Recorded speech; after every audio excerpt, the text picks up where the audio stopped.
The morning Clara set a small vase of blue wildflowers on the breakfast table was the moment she stopped expecting anything from anyone in that house and started deciding what she would do instead.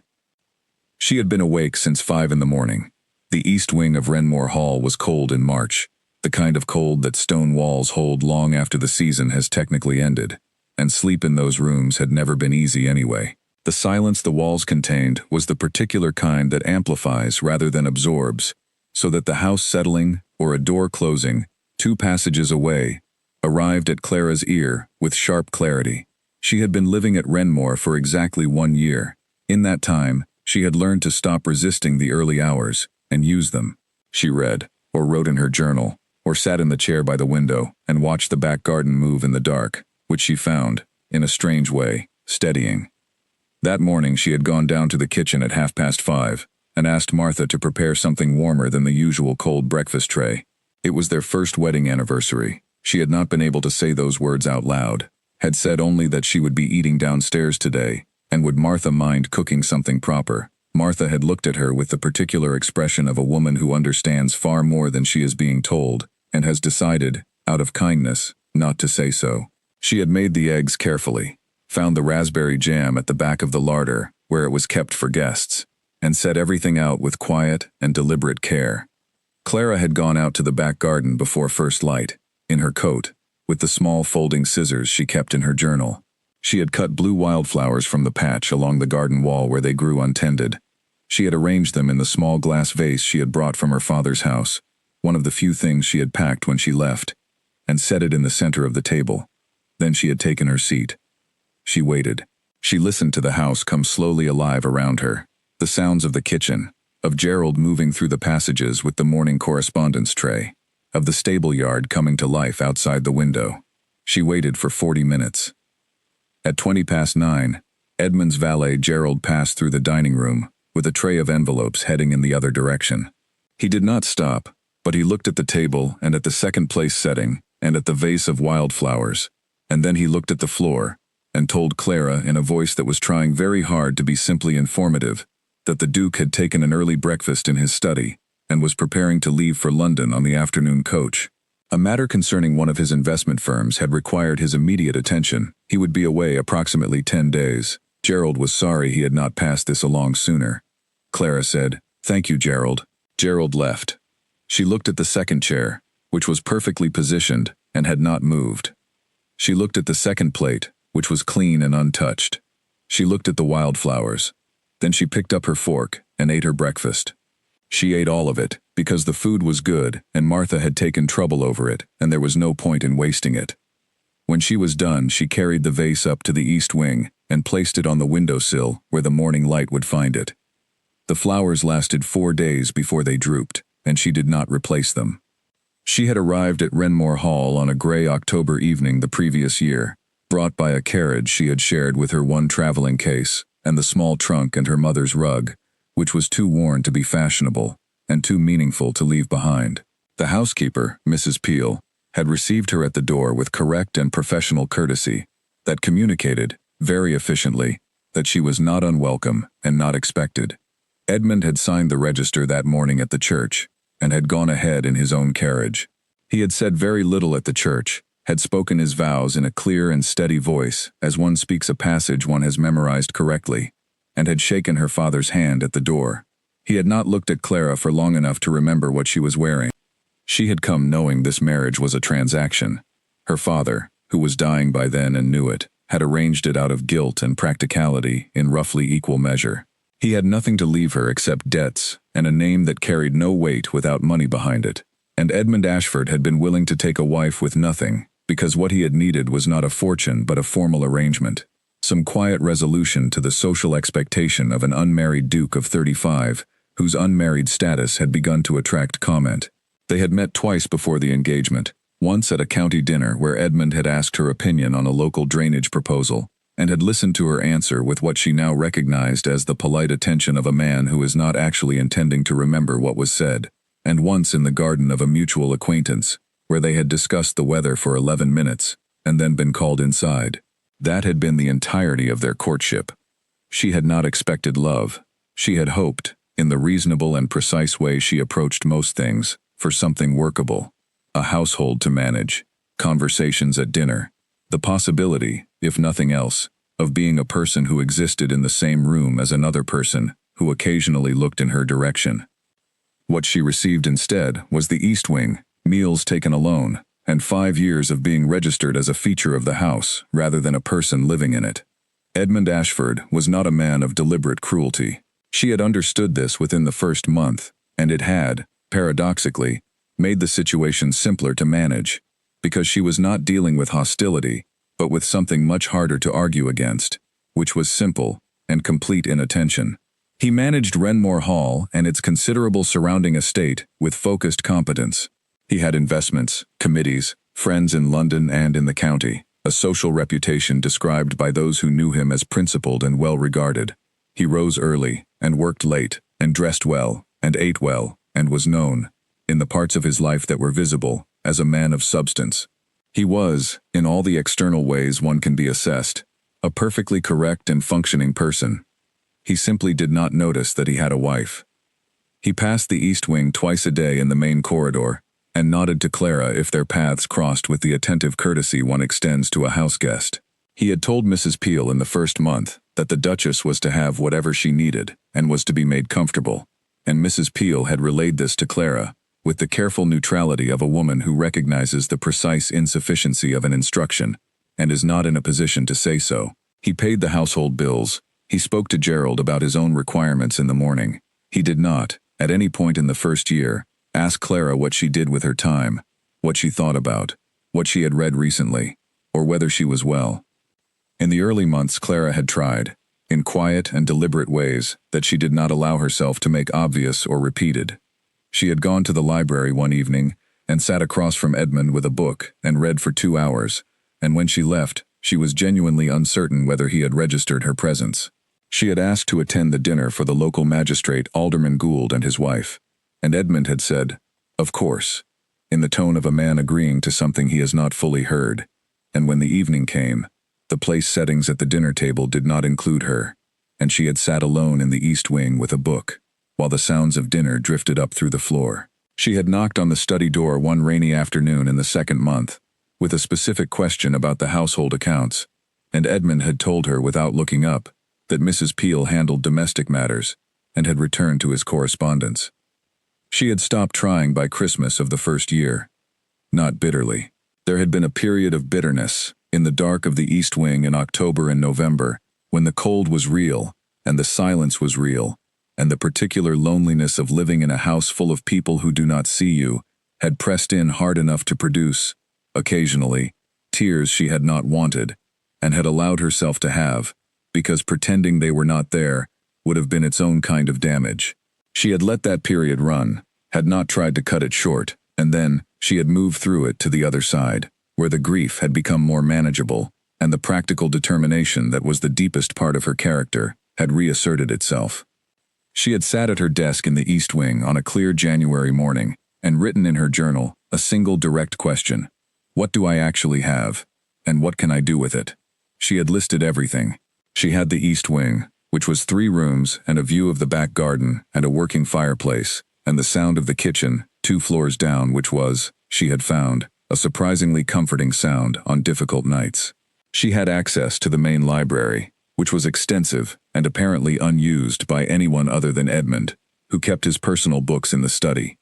She had the household accounts, which were not restricted from her. She had her own mind, which she had been told all her life was good, but had been given very little space to demonstrate it. She had time, which is the most explosive resource available to a person who has decided to use it. She had started with the accounts. She read through 3 years of household records in the first 2 weeks of January. She was systematic and thorough, making notes in a separate ledger as she went. The first anomaly she found was a monthly surplus in the household budget, a consistent figure that was never allocated and never explained, simply carried forward each month as a floating balance.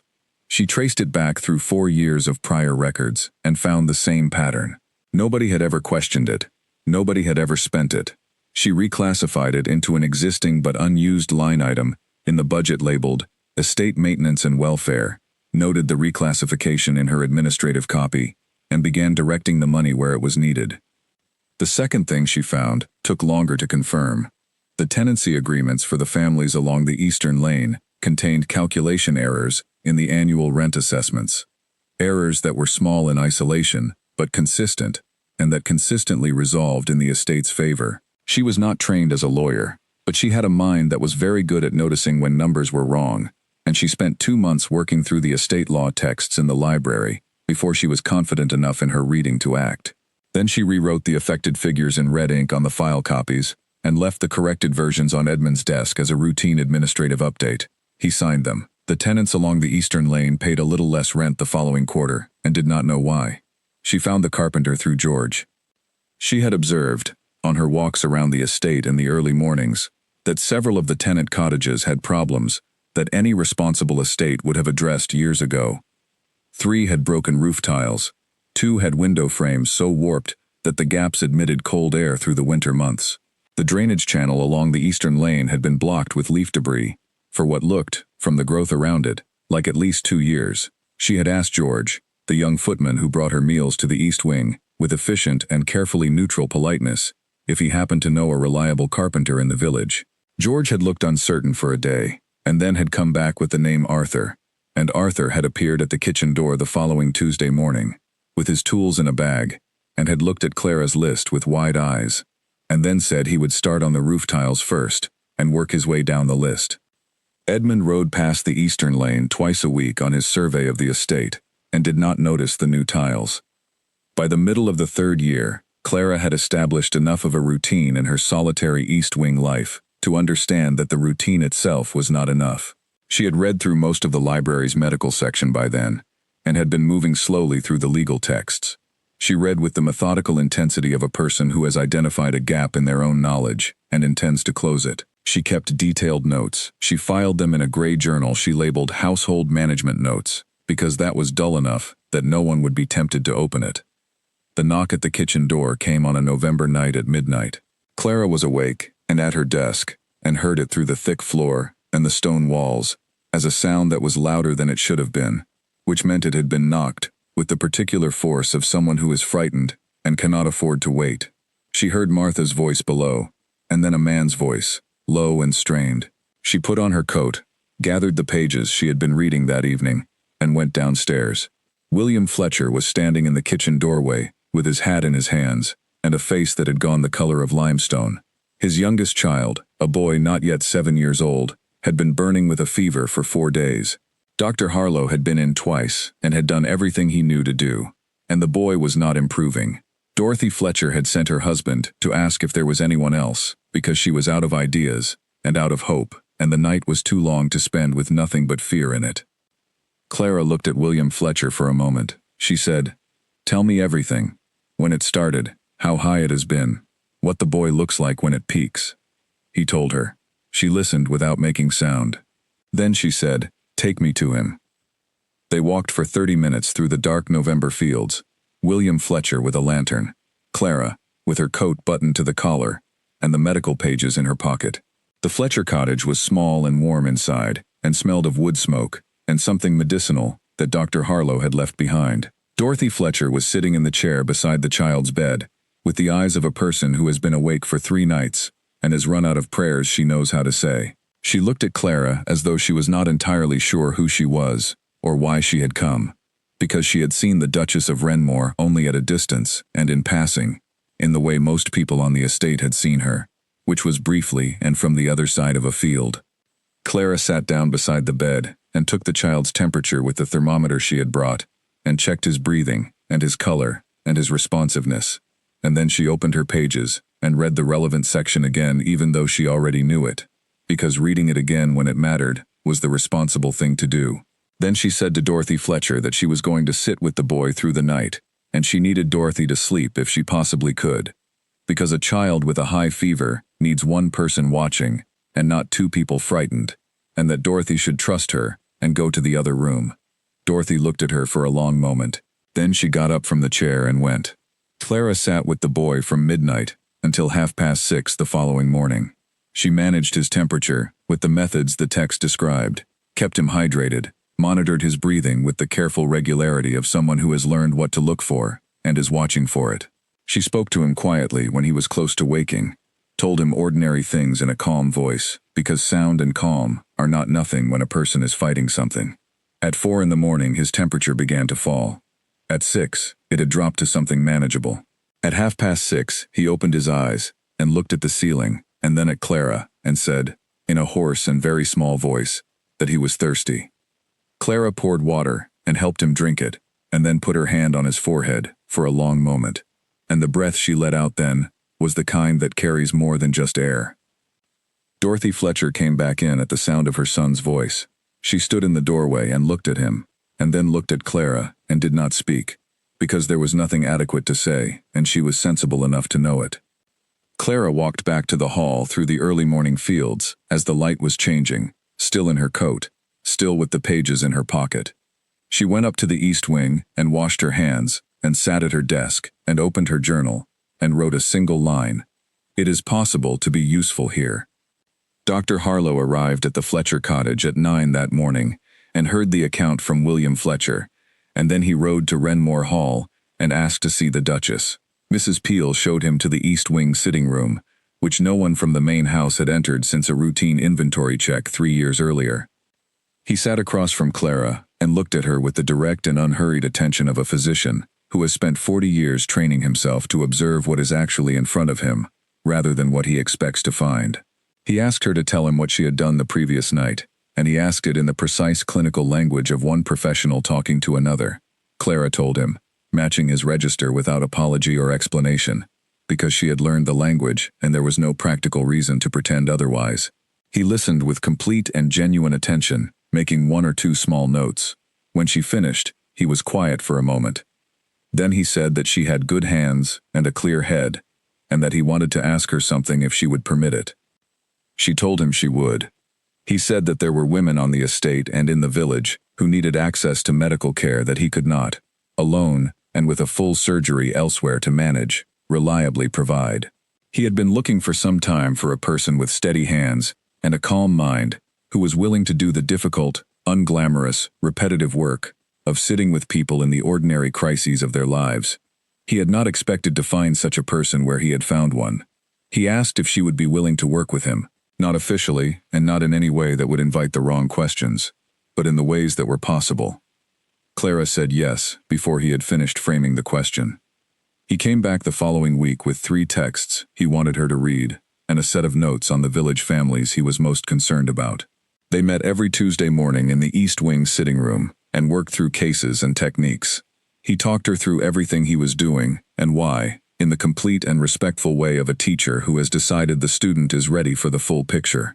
Within 3 months, she could diagnose a respiratory infection with reasonable accuracy, manage a straightforward fever without supervision, and recognize 6 specific situations that required him immediately, rather than at his regular pace. Within 6 months, she had extended her range considerably. She had found her work, and her work had found her, and neither of them let the other go. The sound of horse hooves on the gravel path behind the estate on a Thursday morning came at 20 minutes past 9, and Clara heard them from inside the laundry house, and went completely still. There were 7 women in the room. Mary Grout, who was 73, was seated near the fire with her boot removed, while Clara examined the swelling in her ankle that had been building for 3 weeks. Dorothy Fletcher sat across the room with her youngest on her knee, talking quietly with a young woman named Ellen, who had come for the 2nd time that month. A woman named Agnes Blunt was waiting with her daughter near the back wall. 2 others were in the smaller room adjacent with George, who had taken it upon himself to manage the waiting arrangement on Thursday mornings with the quiet competence of someone who has decided a thing needs doing and is going to do it. Mrs. Peel was standing at the narrow window with a cup in her hand, and she was the first to hear the hooves, and what she did with her face when she heard them was the thing that told Clara what they meant before Mrs. Peel said a single word. She turned from the window and looked at Clara with an expression that was controlled in the way only very practiced composure can be controlled, which is to say completely. Clara set Mary Grout's foot back on the footstool with the gentleness of a woman who is managing 2 things at once. She straightened up. "Is it him?" she said. Mrs. Peel moved the curtain exactly 1 inch to the side and looked through the gap. Then she looked back. "Yes." Clara turned to the room. The women were all looking at her. She said, Please stay exactly where you are, and please keep your voices low. Her own voice was level enough that nobody moved in alarm, which was the desired effect. Then she looked at George, who was already in the doorway of the adjacent room with his coat on. She told him what to say. He was gone through the back door in 4 seconds, moving wide around the wood store toward the north end of the path, where the hooves were slowing. Clara heard the hooves stop. She heard Edmund's voice through the stone wall, a question about something on the north end of the property. She heard George respond, easy and specific, the story about the chimney drawing poorly, and her asking him to check it. Then a pause. Then the hooves again, receding north. Clara let out a breath.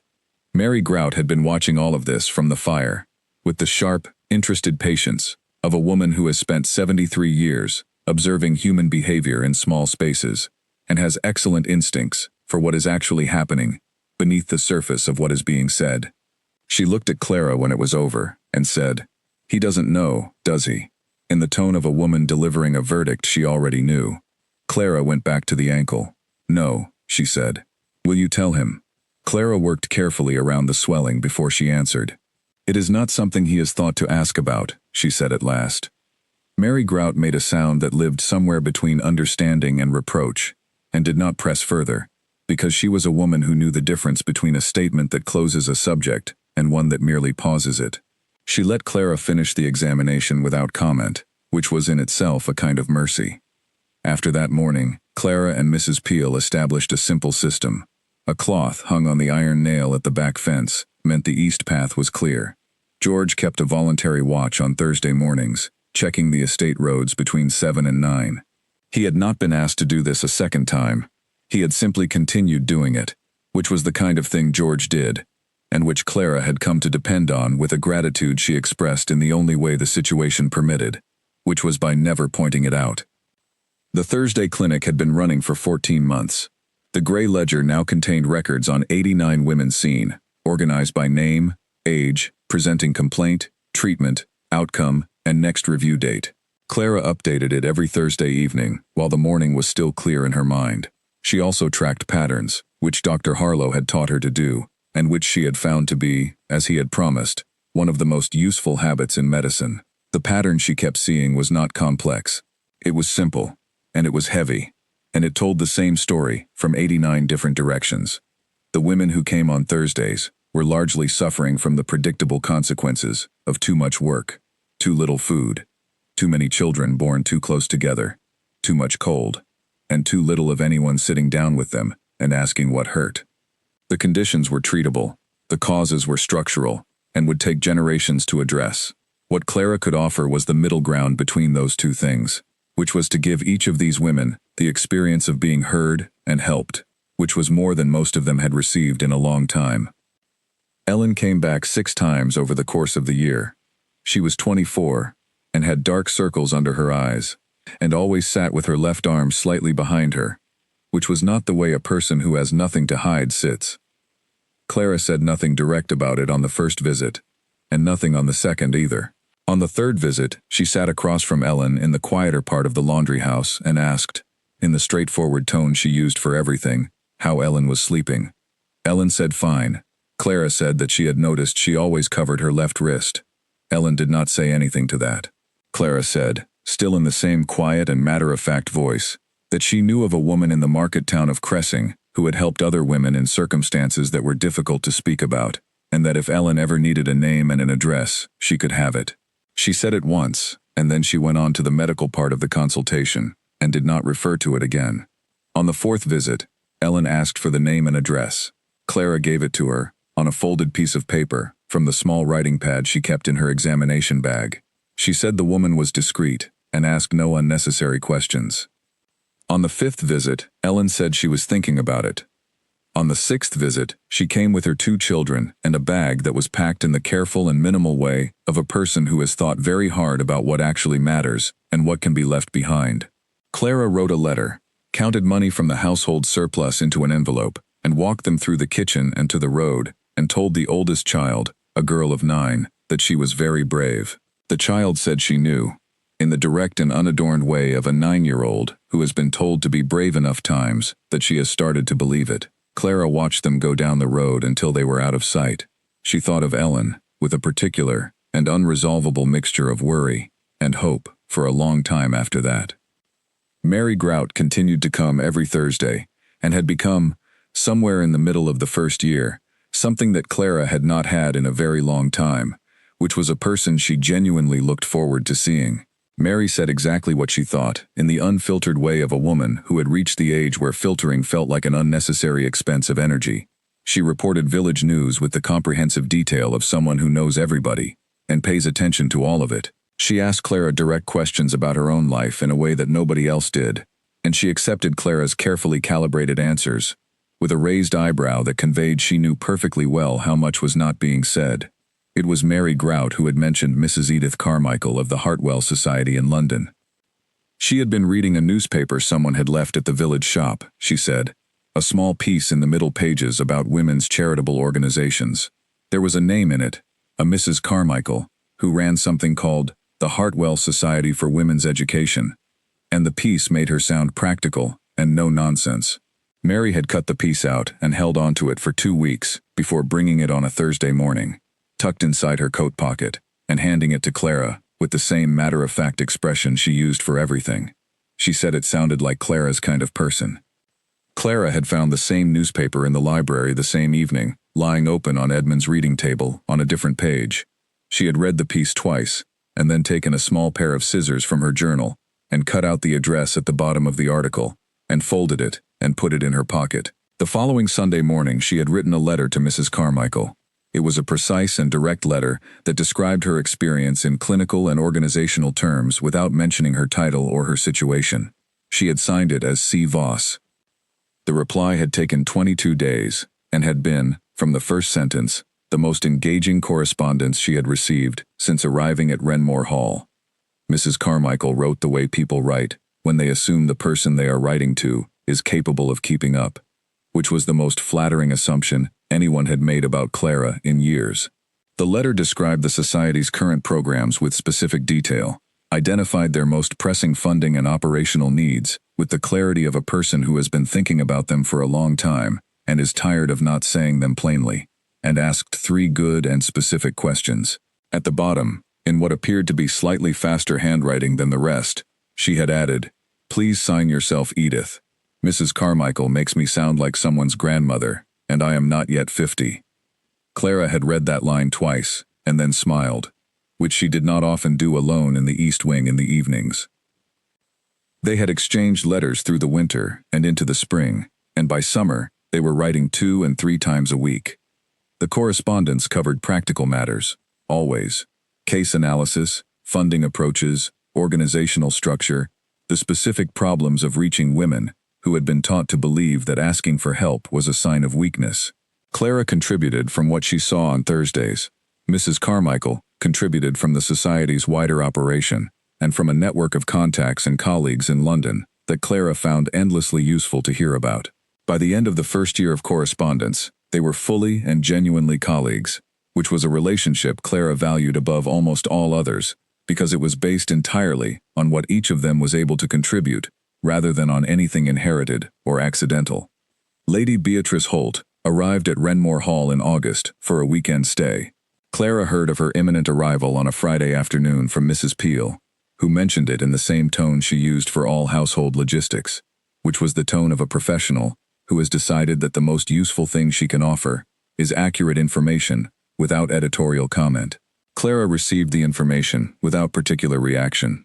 She had heard of Lady Holt in the peripheral way one hears of social figures, a name attached, in the county's general conversation, to words like brilliant and witty, and absolutely the most entertaining person in any room she enters. Clara had no strong feeling about her one way or the other. She remained in the East Wing through the visit as she remained in the East Wing through all events in the main wing, because the East Wing was her world, and the main wing was Edmund's, and neither of them had ever suggested otherwise. What she had not anticipated was the degree to which sound traveled on a warm August evening, with the windows cracked against the heat. The main wing was 2 passages and a staircase away from the East Wing, but on still summer evenings with the right windows open, the laundry house was practically next door by comparison. What reached the East Wing that first evening was not words but tones, the full and clearly delighted sounds of 2 people who were thoroughly comfortable with each other and had a great deal to say. The laughter she could hear clearly enough to distinguish Edmund's voice in it, which was something she had never actually heard before, because he did not laugh with the ease in front of anyone at Renmore that he apparently laughed with in front of Lady Holt, and the sound of it was warm and completely unguarded, in a way that sat strangely, because she was hearing something real about a person she had been living beside for 4 years without knowing. She sat at her desk and opened her medical journal and worked. She wrote detailed notes on 4 recent patient cases with the focused specificity she always brought to the medical record, analysis and follow-up plans and observations about each patient's overall pattern. She filled page after page in her small, clear handwriting. She worked for 2 hours with full attention, which she had learned in the first year to sustain through difficult evenings, by directing all of her mental energy at something that required it. It was not the same as not feeling the thing. It was a way of giving the thing a channel rather than a room. When she put down her pen, the main wing was quieter. She sat for a moment in the lamplight, looking at nothing in particular. Then she went to bed. In the morning she was in the laundry house by 8, because it was Thursday, and there were women already waiting at the back gate when George unlocked it. In the 5th year of her marriage, Clara opened a new journal volume on the 1st of February, and wrote on the first page that she was not unhappy. She sat with the sentence, testing it the way she tested everything, against what she actually knew to be true, rather than what she wanted to be true. It held. She was not unhappy. She had her work, which was real and useful and needed. She had Dr. Harlow, who respected her without ceremony. She had Mrs. Peel, who had begun in that first year as a professionally correct stranger, and had become over time something for which there was no exact word, but which Clara thought of privately as close. She had Mary Grout on Thursdays. She had Edith Carmichael's letters, which came 3 times a week and made her think. She was also honest with herself, in the honest part of herself where she kept the things she did not write down, that something was missing. Not Edmund exactly. Not the marriage she had once imagined, because that imagination had used itself up long ago. What was missing was the simple thing, the ordinary irreplaceable thing, which was the particular warmth of being known by someone who has chosen to know you. She had made peace with not having it. She was not at peace with it in the sense of being comfortable, but she had stopped fighting it, and that was a different kind of peace. The kind that comes not from winning, but from reaching the ground. She wrote that it was enough to do good work, that it was enough to build something lasting, that it was enough to be useful and honest and present. She believed it. She closed the journal, put out the lamp, and went to sleep. 3 weeks later, 2 letters arrived in the same morning post, and the ground shifted. The first letter was from Edith Carmichael at the Hartwell Society, and the second was from a solicitor in Edinburgh named Mr. Albert Crane, who identified himself in the first paragraph as the executor of the estate of a Miss Harriet Voss, late of Edinburgh, who had been Clara's great-aunt on her mother's side. Clara read both letters twice, beginning to end, with the particular thoroughness she brought to important documents, then set them side by side on the desk and looked at them for a while. The letter from Mrs. Carmichael was formal in structure, but unmistakably Edith in its directness. It offered Clara the position of Director of Welfare Operations at the Hartwell Society, the role that had been discussed and circled in their correspondence for the better part of a year, without either of them quite landing on it. It listed a salary, a start date, a formal description of responsibilities, and a small handwritten note at the bottom corner of the second page that said, "I have needed you here for 9 months, and have been patient, because that is what the situation required. I am now out of patience. The work needs doing, and you are the person to do it." The letter from Mr. Albert Crane was precise and thorough in the way solicitors' letters always are, when they contain information the recipient did not know to expect. Miss Harriet Voss had died at the age of 81, having lived alone in her Edinburgh flat for many years, collected pottery with what the solicitor described as considerable passion, and maintained her financial affairs with a frugality that had, over a long lifetime, produced a modest but real accumulation. After the sale of the property, and the payment of all costs, and the solicitor's fees, which Mr. Crane listed precisely and without apology, what remained for Clara, as the sole named beneficiary, came to a sum that he stated clearly, in 2 places on the page. Not a fortune, but sufficient, written out in black ink on a proper legal letter, to mean something. Sufficient for a modest rented house in London, or a good set of furnished rooms. with enough set aside for several years of supplementary income alongside a salary. Sufficient for independence, which was the thing she had not, until that morning, allowed herself to calculate with any precision, because the answer had always been that it was not achievable. She sat for a long time with both letters on the desk in front of her. She was very honest with herself in those minutes, which was the only way she knew how to be when the thing she was thinking about mattered. She thought about the Thursday clinic, and the gray ledger, and the 89 women whose records were in it. She thought about Dorothy Fletcher's son, who was healthy and growing and currently 7 years old. She thought about the Eastern Lane cottages, and the red ink tenancy corrections, and the household surplus that was now, reliably, feeding into repairs and welfare rather than sitting as a floating balance nobody spent. She thought about all the things she had built in the margins of this house over 5 years, and she thought about what it would mean to leave them. Then she thought about what she was staying for. The question produced, as it had produced every time she had allowed herself to ask it honestly in the past 5 years, the same answer. She had made a vow. She had walked through a door. She was not a person who abandoned commitments because they were difficult. She had believed, in the beginning, that patience was a kind of cultivation, and that if she kept the ground clear long enough, something would eventually grow. She had kept it clear for 5 years. She heard Edmund's footsteps in the main corridor. She heard them without meaning to, because the east wing's outer wall ran parallel to the main corridor, and she knew the sound of his stride better than he knew she existed, after 5 years of being adjacent to his life without being in it. She heard him stop at the hall table, heard the brief and businesslike sound of him checking the correspondence laid out there, and then heard the footsteps continue, steadily and without hesitation, toward the main wing. He had not knocked. He had never knocked. She sat very still for a moment, listening to the footsteps move away down the corridor and become inaudible. Then she sat for another moment, with both letters on the desk in front of her, and something that she had been holding in approximate suspension for 5 years settled into complete and quiet clarity. She picked up her traveling case from the wardrobe, opened it, and placed both letters inside. Then she went to find Mrs. Peel. Mrs. Peel was in the still room, completing the quarterly inventory of the household preserves, with the methodical efficiency she brought to all things. She looked up when Clara came in, and something she saw in Clara's face made her set down the jar she was holding, with a deliberateness that was more careful than the task required. Clara said, "I need to speak with you privately." They went to the linen corridor, which was the quietest passage in the house at that hour. Clara told her everything. She told her about both letters, and about her decision, and about what she needed from Mrs. Peel after she left. She spoke without asking for permission, and without seeking comfort, because she was not asking for either. She was asking for practical help from a woman she trusted, and she expected to receive it, and she did. She told Mrs. Peel where the gray ledger was and what was in it. She told her where the corrected tenancy files were and how to recognize them by the red ink figures on the 3rd page of each, and that if anyone tried to revert those figures to the originals, the correct ones were clearly marked and were not an error. She told her about the Thursday arrangement and how it would need Dr. Harlow to carry it forward. She described the 3 patients she was most concerned about, by name and situation, so that Mrs. Peel could brief Dr. Harlow specifically, and not generally. Mrs. Peel listened to all of it without speaking. When Clara finished, the corridor was very quiet. Then Mrs. Peel said, "What do you need from me, Your Grace?" Her voice was steady and precise, and her eyes were doing the careful work of a woman who has decided what she will and will not show. They spent 2 hours going through the details.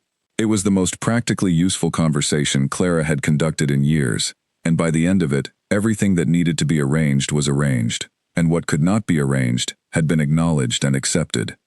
The following morning, Clara went to the village to see Dr. Harlow. She had sent a note the previous evening, and he was expecting her. He showed her into the consulting room and closed the door and listened to what she told him, with the same complete and unhurried attention he gave to everything that was said in that room. When she finished, he was quiet for a moment.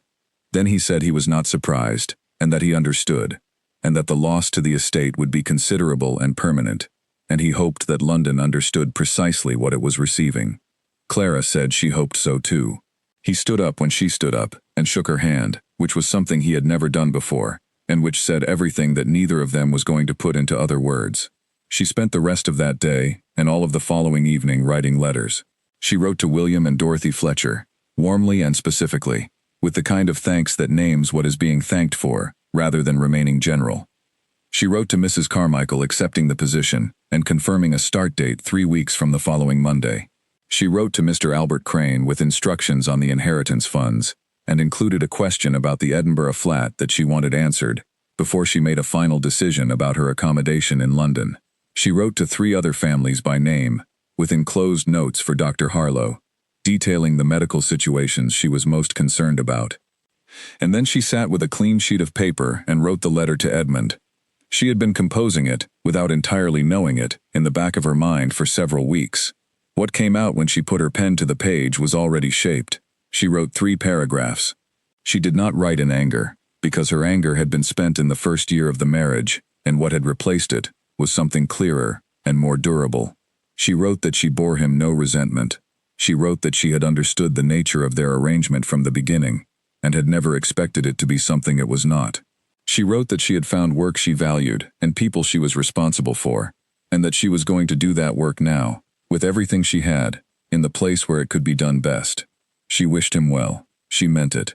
At the bottom of the last paragraph she wrote one sentence that was different in quality from everything above it. She wrote it because she had always valued honesty over the kind of kindness that looks after its own comfort by avoiding difficult truths. She wrote that she wished he had looked up, just once, in 5 years, that if he had, he might have been surprised by what he saw. She folded the letter, sealed it, and wrote his name on the front. Then she set it on the writing desk and packed. It took 35 minutes. Everything that was genuinely hers fit into 2 traveling cases and the small trunk she had arrived with 5 years ago. She wrapped her mother's rug carefully and tucked it between the cases. She left the books because they belonged to the library. She left the household management journal on the desk beside the letter because whoever came after her should have access to it. She made the bed with the precision of someone who is not leaving, in a way that will need to be apologized for. She set the packed cases by the door and went to sleep. She slept adequately. When she woke at 4 o'clock in the morning, the decision had not changed in the night, which was the test she always applied. She dressed in her traveling coat, picked up her cases, and went downstairs. George had the cart waiting at the side gate in the cold dark, exactly as he had agreed to in their brief conversation in the corridor 2 evenings ago. He loaded the cases without comment. Martha was in the kitchen already. She looked at Clara when she came through, and Clara looked back, and Martha picked up a cloth-wrapped package from the kitchen counter, bread and hard cheese, enough for the journey, and held it out without speaking. Clara took it. She said thank you. Martha said Godspeed and turned back to the stove. George drove out through the service gate and onto the estate road. Clara sat upright with her hands in her lap and looked at the eastern lane as they passed it in the dark, and she thought of the roof tiles she could not see but knew were there, and of the gray ledger in someone else's care now, and of the Thursday morning clinic that would open its door next week without her in it, and would continue. Which was the point. That was always the point. She looked at the row of bare trees along the lane's edge and did not look back at the hall. George drove to Marlfield without stopping. At the coaching inn, he helped the cases down and stood with his hat in his hands and said, "You were the best of us, Your Grace," in a voice that came out less steady than he had intended. He put his hat back on quickly and climbed back to the cart and drove away before anything else needed to happen. Clara watched him go. Then she walked into the inn and sat by the window and waited for the London coach, which was due at 7:30. It came on time. She boarded it with her 2 cases and found a seat on the right side, where the morning sun would eventually come through. She ate the bread and cheese as the Wiltshire countryside moved past the window. She watched it go without grief, which was not the same as watching without feeling. What she felt was the particular clean-edged alertness of someone who has made a decision from the deepest and most honest part of themselves, and is now simply moving in the direction the decision points. The first London spire appeared on the horizon just before noon. She watched it come closer, and then there were more of them, and then the countryside became the city's outskirts, and then the city itself, and the coach moved through streets that were busy and loud and completely indifferent to who she was or what she had left behind, which was exactly what she needed. She was ready. George returned from Marlfield at 9:30 on a cold March morning and came through the service gate on the east side of the estate, with his shoulders set in the particular way of a young man who has done something he believes was right, and is braced for the possibility that others will disagree. Peter, the stable hand, met him in the yard and took the cart horse by the bridle and said nothing, which George appreciated. Martha was in the kitchen with the bread box open on the table when George came through the kitchen door. She looked at the counter where the cloth package had been sitting since the previous day, and then she looked at George, and George gave her the smallest possible nod that still counts as a nod. Martha looked at the counter again for a moment. Then she closed the bread box. She did not speak. She went back to the fire and stayed there with her back to the room. The household continued through its morning routines for the next 2 hours, because that is what a well-managed household does when the ground has shifted underneath it. Gerald delivered Edmund's correspondence to the study at 8 o'clock. Edmund was already at his desk and did not look up. Mrs. Peel walked the main rooms, directing the morning cleaning with her habitual authority. George polished the silver in the dining room with focused attention. Lily made the beds in the guest corridor, and then began on the rooms in the west section. When Lily reached the east wing passage, she unlocked it the way she unlocked all the service passages, and walked to the Duchess's rooms with her cleaning cloth in her hand, and she stopped in the doorway of Clara's bedroom, and stood there for a moment, looking at what the room had become. Then she turned around, and went back down the passage, and through the main house to find Mrs. Peel, and the expression on her face was the carefully controlled blankness of a person who has encountered something outside the range of her instructions. She found Mrs. Peel in the hall near the library door and said, keeping her voice quiet and level, that the east wing rooms appeared to be empty. Mrs. Peel said, "What do you mean empty?" Lily said that the Duchess's wardrobe was open and bare. The shelves were clear. There were no personal items on the desk. The room had been made up and cleaned, but her Grace's things were not in it. Mrs. Peel walked to the east wing. She opened the door of Clara's room and stood in the doorway without entering, looking at what the room had been left as. The bed made with the precise and thoughtful care of someone who does not leave disorder behind them. The curtains pulled back to let in the morning light. The wardrobe open and empty. The shelves holding nothing. The small rug that had been in front of the fire every morning for 5 years was gone. The row of medical texts that had lived on the bedside shelf was gone. The gray journal labeled Household Management Notes was not under the bed. Every object that had been Clara's had gone with her, as completely and as quietly as if the east wing had simply exhaled and released everything it had been holding. A sealed envelope with Edmund's name on the front, written in a handwriting that was clear and steady and very deliberate. Beside it, a second item, the Household Management Journal, which Clara had left where it would be found. Mrs. Peel crossed the room. She picked up the envelope with both hands and held it for a moment. She had known since the conversation in the linen corridor 3 days ago that this morning would come, and she had spent some portion of the intervening nights thinking about what the right thing was, and she had concluded, as she always concluded, that the right thing and the practical thing were in this case the same thing, which was to deliver the letter and answer what was asked and offer nothing that was not asked for. She went to Edmund's study. He was at his desk with the third folder of the morning's correspondence open in front of him, making marginal notes in his precise and economical handwriting. He did not look up when the knock came. He said, "In a moment," which was what he always said when he was mid-thought, and did not wish to lose the thread. Mrs. Peel said, "Your Grace." He looked up. In 9 years of working for Edmund Ashford, Mrs. Peel had never placed his title at the beginning of a sentence. She always began with the business. The title placed first, like a warning, meant something outside the ordinary range of business. He looked at her face. Then he looked at the envelope she was holding. She crossed the room and held it out to him. He took it and looked at his name on the front and recognized the handwriting at once, which surprised him, because he had not known until that moment that he knew Clara's handwriting. But he did know it. He had been signing documents that contained it for 5 years, and had apparently absorbed it without being aware of doing so, the way one absorbs the layout of a room one passes through regularly, without ever stopping to look at it.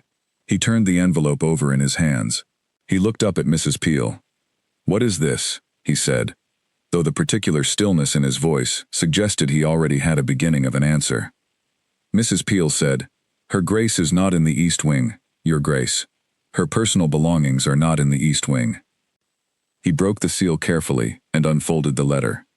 He read it through the first time in the way he read most things, quickly and with his full attention, getting the shape of it before he went back for the detail. Then he set it on the desk and looked at the window. Outside, the March garden was gray and bare and still.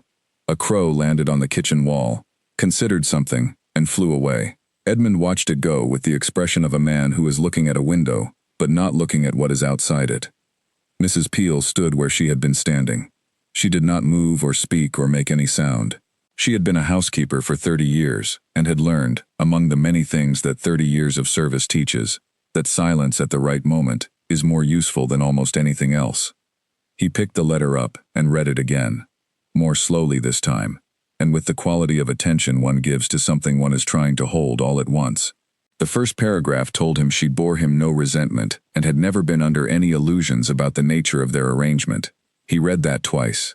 The second paragraph told him she had found work she valued and people she was responsible for, and that she intended to pursue that work with everything she had. He read the third paragraph and found himself reading it a third time, because the third paragraph said only that she wished him well, in terms that were unmistakably genuine, and he did not entirely know what to do with the weight of a person wishing him well in the process of leaving him. Then there was the last line. He read it, and then he read it again, and he folded the letter and put it in the inner pocket of his coat, with the deliberate care of a person putting something somewhere he will know where to find it. He stood up. He said to Mrs. Peel, in a voice that was quieter than usual, that she should have the bay saddled. Mrs. Peel went to the door and relayed this to a passing footman without changing expression. He walked to the east wing. He had not been in the east wing in 5 years of marriage. He had passed its outer door in the main corridor, twice or perhaps 3 times, and had registered it as a door in the way one registers all the doors of a house one does not have reason to enter. He went through it now, down the passage to Clara's room, and stood in the doorway. He looked at the room for a long time, the bed made to a standard that reflected someone who had grown up being responsible for their own spaces, the wardrobe open and empty, the inside of it showing the marks where clothes had hung for years, the windowsill where the light came in clearly, which must have been pleasant in the mornings. He crossed to the writing desk and found the household management journal beside where the letter had been. He picked it up and opened it and began to read. He read for 12 minutes without moving. He read the notes on the tenancy corrections and understood for the first time where those amended figures had actually come from, who had studied the original agreements and found the pattern and taken the time to correct it, and then understood it so thoroughly that the correction had been filed in a way that made it look like routine administration. He read the budget reallocation entries and followed the line of the household surplus he had been aware of for years as a minor and unexplained accounting feature, and now understood as something Clara had found and redirected with careful precision. He read the first several entries of what appeared to be a clinical record, each entry with a patient name and age and complaint and treatment and outcome, dated every Thursday for 14 months, and the number of patients in that period was 89. He closed the journal. He went out to the stable yard where the bay was waiting, mounted without assistance, and rode out through the main gate toward the village at a pace that was faster than his usual survey ride and had nothing of the survey's composed detachment in it. He rode the eastern lane from end to end and pulled up at the row of cottages and looked at the repaired roof tiles on 3 houses and the replaced window frames on 2 others, and the drained and cleared channel along the western side of the lane, all of it accomplished within the past 2 years, and none of it charged to the estate accounts in the standard way, because the standard accounts would have routed the work through his office for approval, and approval had never been sought. He turned the horse toward the village, and did not stop until he reached the brass plate beside Dr. Harlow's surgery door. The assistant opened the door. Edmund said he wished to see Dr. Harlow on a matter concerning the estate. The assistant asked him to wait in the hall. He waited 7 minutes, which he counted because he was not, as a general rule, made to wait, and the waiting itself was a communication he understood. Dr. Harlow received him in the consulting room with the courtesy and controlled neutrality of a man who has anticipated this visit, has thought carefully about it, and has decided on the proportion of what he will say. He sat across from Edmund and waited, which was his habit in all consultations. Edmund said, "I understand my wife has been working with you." Dr. Harlow said that the Duchess had been a colleague. Yes. Edmund asked for how long. Dr. Harlow said, since the 3rd year of her residence at Renmore Hall. Edmund was quiet for a moment. Then he asked what she had been doing. Dr. Harlow told him. He told him the way he would tell a colleague who had been absent for the relevant period. Clearly, in full, without embellishment, and without softening. He described the Thursday clinic in all its components, the patient numbers, the medical scope of what Clara had managed, the organizational structure of the laundry house, and the system of follow-up she had developed and maintained through the gray ledger. He described specific cases with the relevant detail, including the Fletcher child and several others. He noted that the records Clara kept were more thorough than those of some physicians he had worked alongside in his career. He said this last thing plainly, and without apparent awareness that it was remarkable. When he finished, the room was quiet. Edmund looked at the window. Then he asked, in a voice that was quieter than the rest of the conversation, why she had not told him. Dr. Harlow looked at him steadily for a moment. He said, "I would suggest that is a question better put to yourself, Your Grace." Edmund looked at him. Then he stood up, thanked Dr. Harlow for his time, and went back to his horse. He sat in the saddle on the village street for a moment, and looked at the ordinary morning scene around him, the street he had ridden through for 9 years, and knew the layout of completely, and thought about how little he apparently knew about what had been happening inside it. He rode home slowly, with the bay given loose rein, and the March wind in his face, and 5 years of things he had not looked at, settling around him like sediment after a river is disturbed. He did not go back to his study when he returned.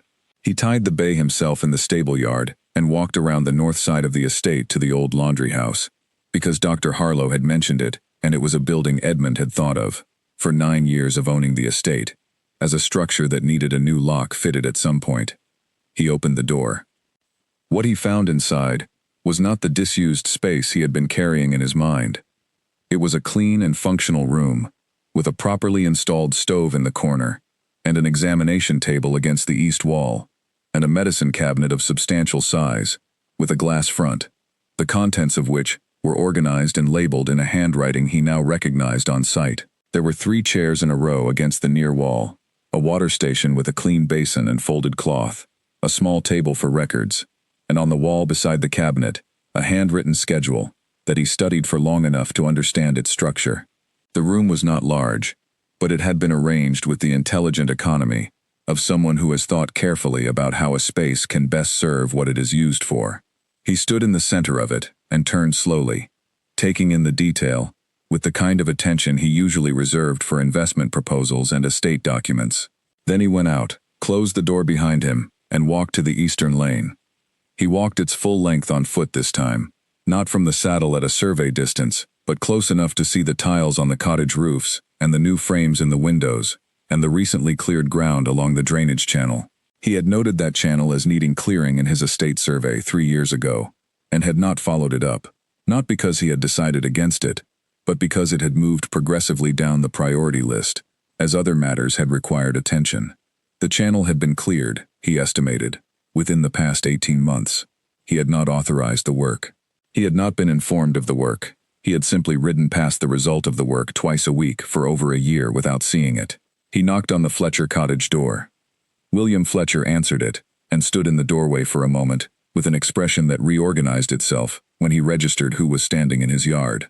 He stepped back and said to come in, and showed Edmund into the main room, where Dorothy was sitting near the fire, with the youngest child on her knee. Edmund asked William Fletcher to tell him about the Duchess. He asked it as directly as he could, because indirectness had cost him a significant amount already, and he was no longer willing to pay it. William Fletcher told him. He told it in the plain and direct way of a man who has no reason to dress it up, and no interest in performing anything, who is simply describing something that happened. He described the night of the fever 3 years ago, the 4 days of the boy not improving, the knock at the kitchen door at midnight, the walk to the cottage through the dark fields, the night Clara had sat with his son while he and Dorothy had sat in the next room, listening to the quiet sound of someone managing something they did not know how to manage themselves. He described the morning when the boy had opened his eyes and asked for water, and the way his wife had stood in the doorway of the sick room and looked at Clara, and the way Clara had looked back, and neither of them had said anything because what was there to say?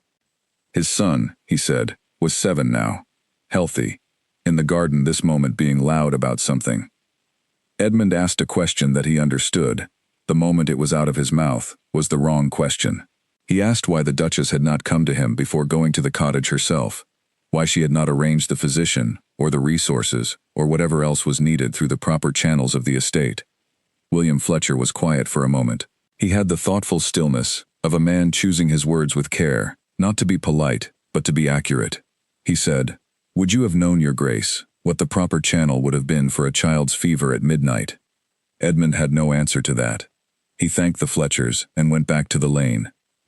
He was passing the village shop when he heard his name. He turned and found Mary Grout standing outside with a basket over her arm, and no expression whatsoever except the direct and evaluating gaze of a woman who has reached the point in life where she no longer needs to soften what she actually thinks. She said she had heard the Duchess was gone. He said that was correct. She looked at him for a moment, with the assessing quality of a person reading a piece of evidence, before coming to a conclusion. She said that Clara had sat with her every Thursday for more than a year. She said Clara had treated her bad knee with more patience and practical competence than anyone else she had asked, and she had asked several people. She said she had told the young woman to come to London and see her through the charitable society, because it was obvious to anyone paying attention that she was the most useful person in the whole county, and the county was not making good use of her. She said this last thing with a particular emphasis that made it clear she was not referring to the county in any abstract sense. Then she shifted her basket to the other arm and said she supposed it was a shame, and walked back toward the shop. Edmund stood on the village street and watched her go, and did not attempt to construct a response. He returned to Renmore Hall. He went to the library and found the household accounts ledger, and took it to the table, and sat down with it, and read it, with the full and specific attention he gave to financial documents, which was considerable.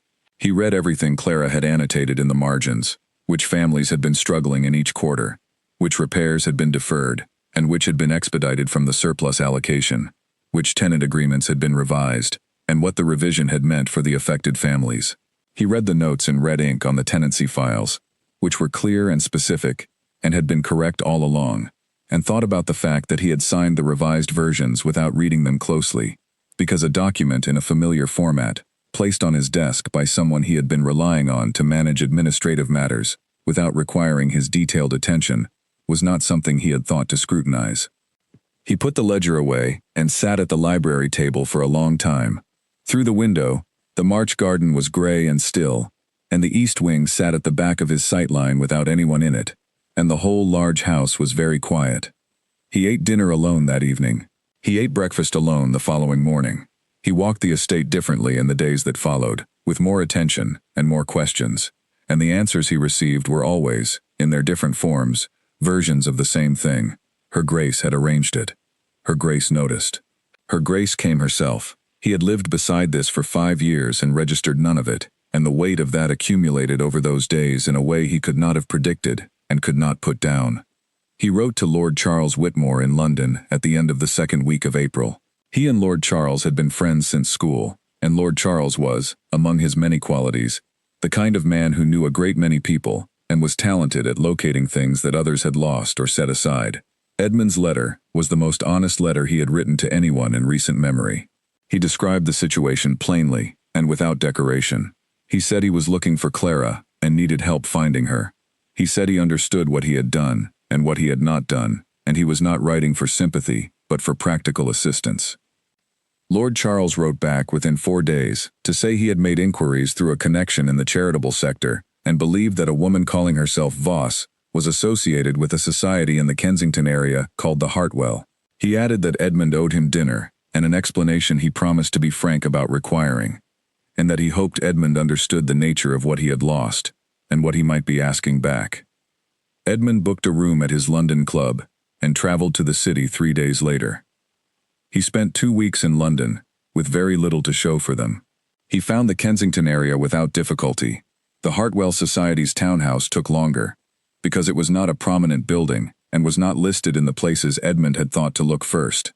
He found it eventually through a reference from a solicitor he knew, who had once done work for a charitable organization on the same street.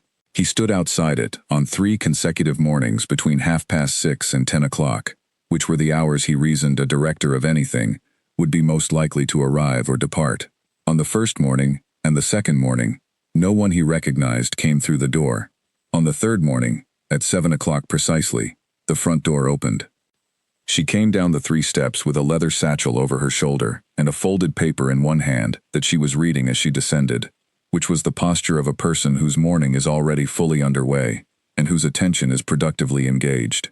She was wearing a dark coat and her copper hair was up, and she was moving with the stride of someone who is going somewhere that matters and is glad to be going there. In the 10 seconds before she saw him, in which he was standing on the pavement across the narrow street and had apparently not been visible to her because she was reading, she looked genuinely and completely happy. Not maintained, not careful, not the particular composure of a person who has decided how they intend to appear. Happy, in the simple and unperformed way of a person who is doing exactly the thing they are supposed to be doing and knows it. The sight of it hit him in a way he had not been prepared for. He had spent several days preparing, mentally, for a conversation. He had organized, in the abstract, what he intended to say and how he intended to say it. He had not prepared for the physical impact of seeing her simply existing on a pavement in London in the early morning light, without him, and looking more fully alive than she had at any point in the 5 years he had failed to look at her. She reached the bottom step and looked up from her paper and saw him. She stopped. He had imagined this moment in various configurations over the past 2 weeks, because that was the kind of thing his mind did in the early hours when sleep was unavailable. None of the configurations had included the 10 seconds of complete stillness that now occurred between them on the pavement, the particular frozen quality of 2 people who have a great deal of history and very few words for any of it, and are standing on a public street at 7 in the morning, with the city moving around them, entirely indifferent to what is happening. He saw her process his presence. He saw her recognize him, and then he saw her do something with the recognition, which was to decide, in the course of those 10 seconds, how she was going to respond to it. It was not a face that dealt in drama, but something moved through it. She said, "Edmund." He said, "I looked up." She stood on the step for a moment, the folded paper still in her hand. Then she looked at the street and then back at him, and he could see her thinking with the particular speed and precision that he was beginning to understand was one of the most fundamental things about her, and that he had simply never been looking at before. She said she had an appointment at 9 o'clock. He said he understood completely. He asked if she would be willing to speak with him afterward, and he was aware of exactly what he was asking for, which was not simply a conversation but the chance of one, which was more than he had offered her in 5 years, and which she had every right to decline without explanation. She did not say yes immediately.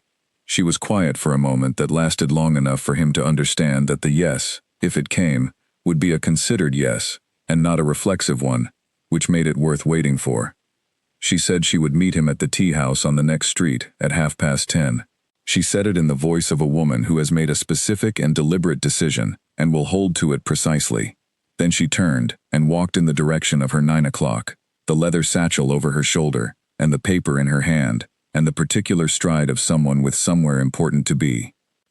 He stood on the pavement and watched her go. He was at the tea house at 10:20, which was 10 minutes earlier than she had asked, and which was not something he usually did. He ordered tea he did not drink, and sat facing the door. She arrived at exactly 10:30. She sat across from him and ordered tea, and looked at him with an expression that was composed and attentive, and gave him the same focused attention he imagined she gave to everything that required it, which he suspected was most things. He said he did not know where to begin, and said so. She waited without filling the silence, which was a discipline he was beginning to recognize. He said he had been to the laundry house. He said he had read the accounts and the household management journal.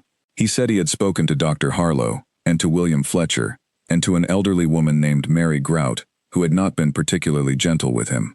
Clara almost smiled at that. It was not quite a smile, but it was clearly in that direction. He said he had not known about any of it, and he meant not just the specifics but all of it, the full scope of what she had built in the margins of the life he had been conducting without looking. She said she knew that. He said he should have known. She said yes, he should have. She delivered it without cruelty, and without softening, in the steady, practical tone of someone confirming a calculation, rather than administering a punishment.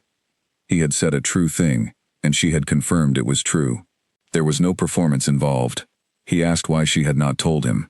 She looked at him for a moment, with the careful attention of someone deciding which of the available honest answers is the most useful one to give. Then she said she had tried, in the beginning. She asked if he remembered the dinner for Alderman Gould and his wife, in the first month. He thought about it, and said he was not sure he did. She said she had asked to attend it, and he had said of course, and when the evening came, no place had been set for her, and the dinner had proceeded without her. He said he did not remember that. She asked if he remembered the evening she had sat across from him in the library with a book for 2 hours. He looked at the table and said honestly that he did not.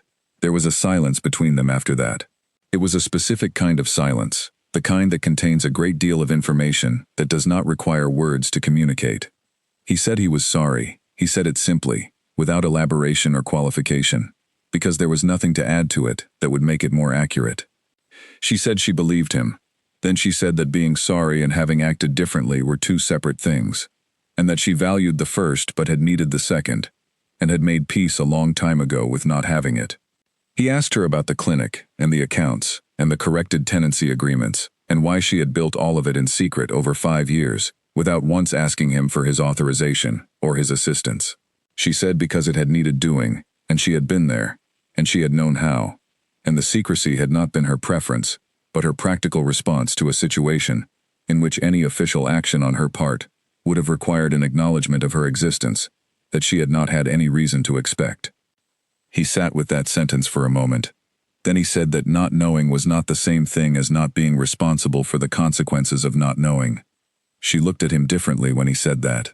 Not warmly, not yet, but differently, in the way one looks at something one did not expect to find where one found it. She said she was not coming back to Renmore, not as it had been. He asked, after a moment, if she would consider coming back if it were different. She looked at her cup. She was quiet for long enough that he understood she was genuinely thinking about it, rather than preparing a refusal. She said she did not know yet. She said that not knowing yet was the most honest answer she had. He asked if he could come to London again. She said he was a free man, and could go where he pleased. He said that was not what he had asked. He had asked specifically if he could come again.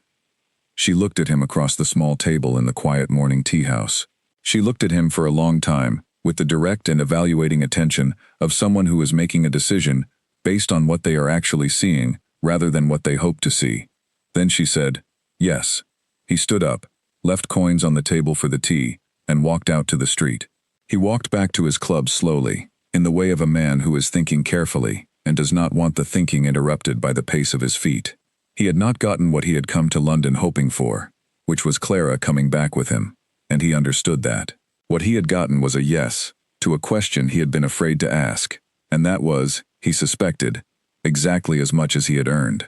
In the tea house, Clara sat with her cup and watched him through the window until he turned the corner. Then she finished her tea, straightened the cup on its saucer, and walked back to the Hartwell Society's townhouse, where there were 3 families waiting, and a report due by 4, and Miss Helen Ward, who looked up from her desk when Clara came in and said, "You look like you've had a morning." Clara sat down and opened the first file. "I have," she said. Miss Ward waited a moment. Then she went back to her own work, because 5 months of working alongside Clara had taught her when something was being said and when it was done. Edmund wrote a note to Clara's office 3 days later. He asked, with the care of a man writing something he knows will be read precisely, if she would have any objection to his attending the Hartwell Society's open fundraising event, which he had seen mentioned in a letter Lord Charles had passed along. He said he wanted to understand what she did, and that attending an event seemed like a way of beginning to do that properly, rather than in the abstract. Clara received the note at her desk on a Tuesday morning. She read it twice, which she did not usually need to do with notes. Then she passed it to Miss Helen Ward without comment. Miss Ward read it. She put it back on Clara's desk. She said, "Your husband would like to attend." She said it in the tone of a person presenting information they regard as interesting. Clara said, "Yes." Miss Ward said, "And you want him to?" Clara said she had no objection. Miss Ward said nothing further on the subject, which was, Clara thought, an exercise of considerable self-discipline. Edmund arrived at the event on a Thursday evening in a tailored coat that was appropriate for most things he had attended in his life, and was conspicuously out of place in a room full of women who were there to work. He was tall and formal, and held himself with the composed ease of a man accustomed to being the most significant person in a room. which in this room was not the relevant quality. He looked around at the gathered people with the expression of a man who is recognizing, for the first time, that he has walked into a room where the normal parameters do not apply. Miss Frances Doyle noticed him first. Frances was 22 years old and had been at the society for 3 months as an intake clerk and had not yet developed the wariness that longer experience tends to produce.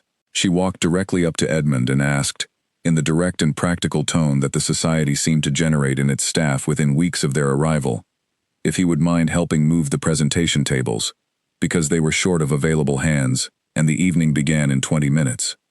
Edmund said yes immediately. He did not look around to see if someone else was available, or whether this was properly his task. He simply took off his coat, laid it over the nearest chair, and went to move the tables. He spent 20 minutes rearranging furniture in his shirt sleeves, in a way that was efficient and required no direction. Clara saw this from the doorway of the records room and registered it and went back to what she was doing.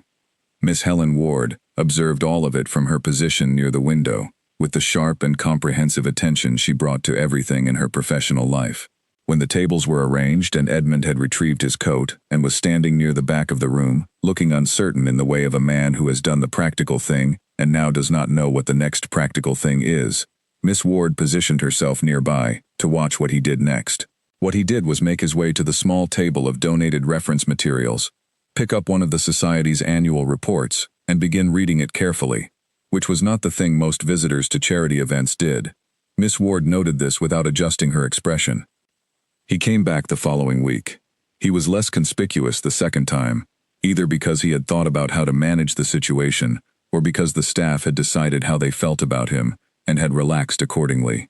He spoke to Frances about the intake process and asked specific questions that she answered with increasing enthusiasm, because Frances was a person who found the intake process fascinating and rarely met anyone who wanted to hear about it in detail.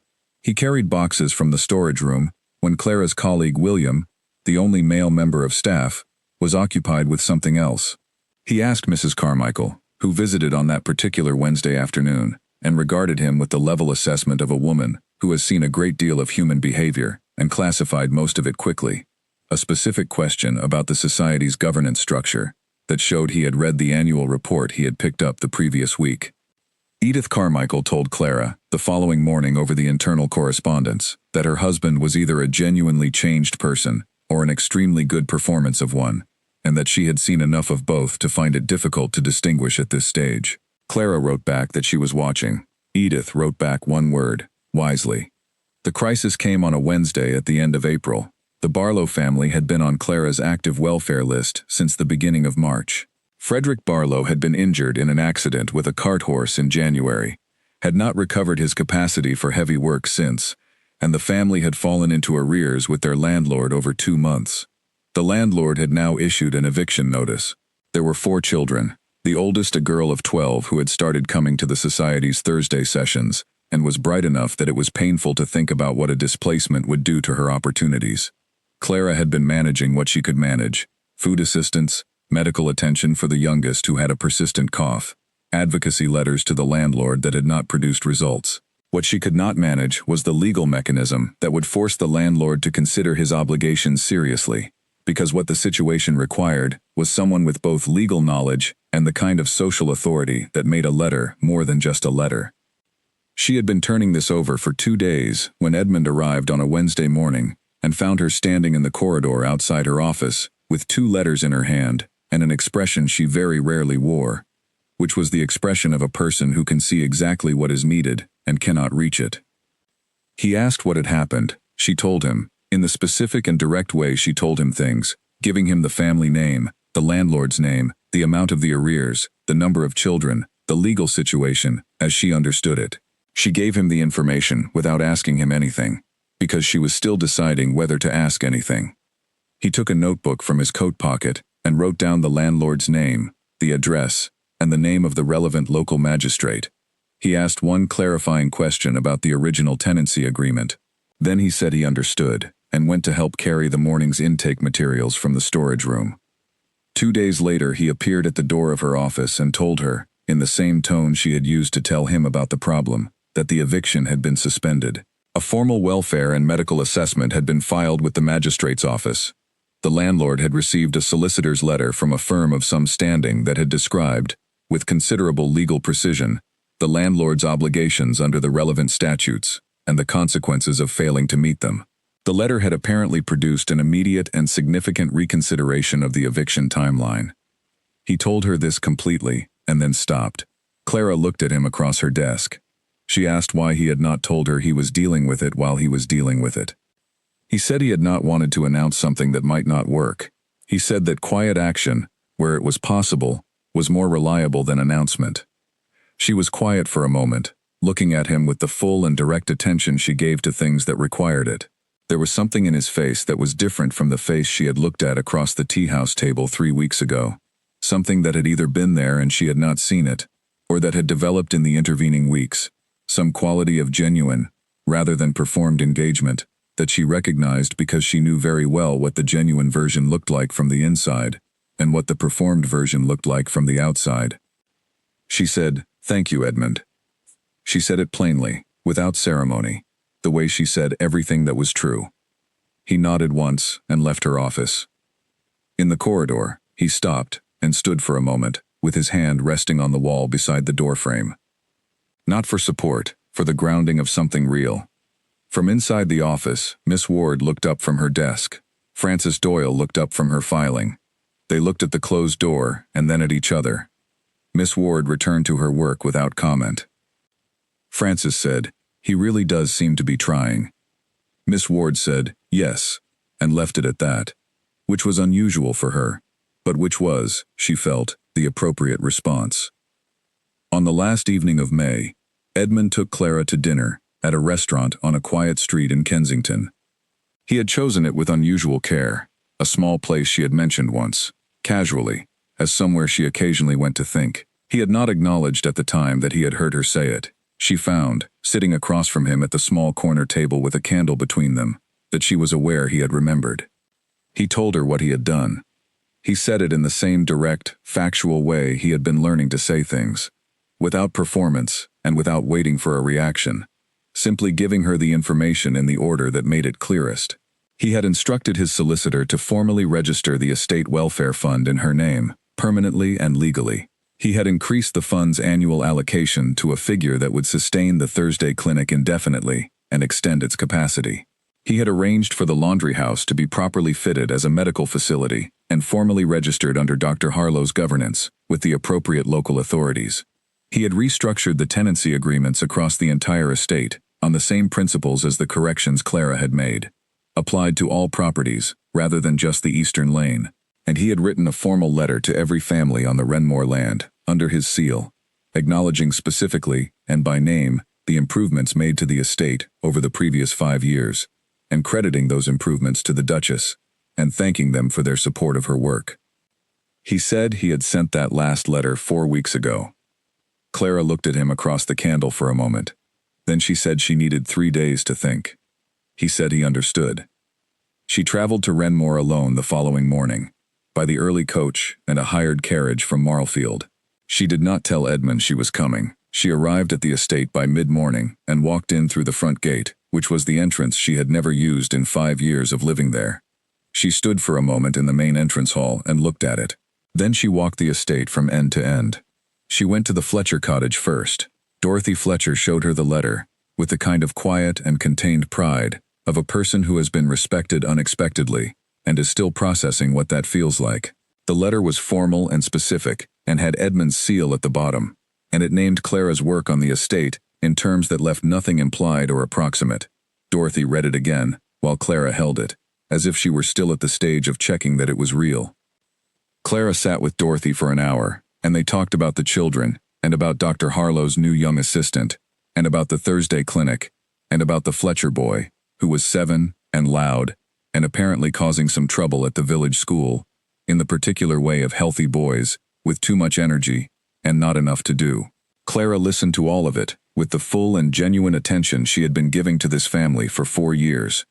Then she walked to the laundry house. She stood in the doorway for a long moment.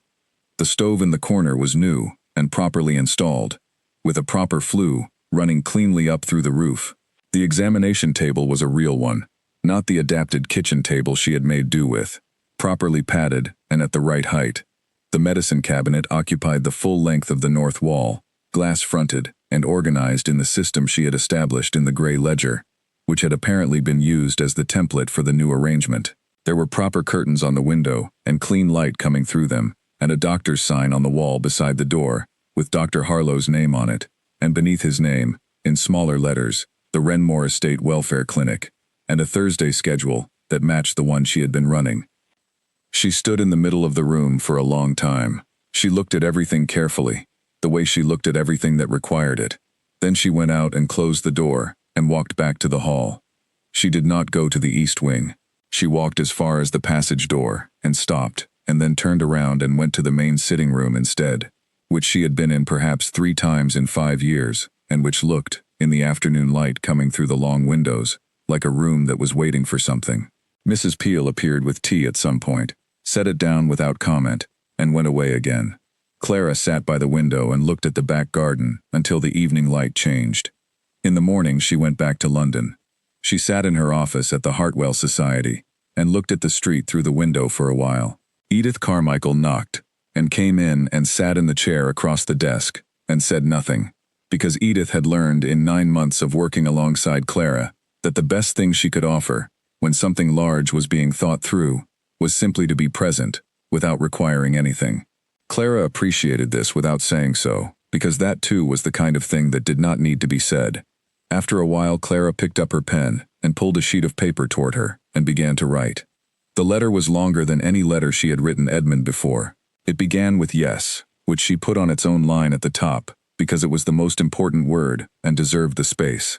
Then it described what yes meant, in terms that were as specific and clear as she could make them, because she had not survived 5 years of being invisible to a man who meant no harm by being unclear about what she needed.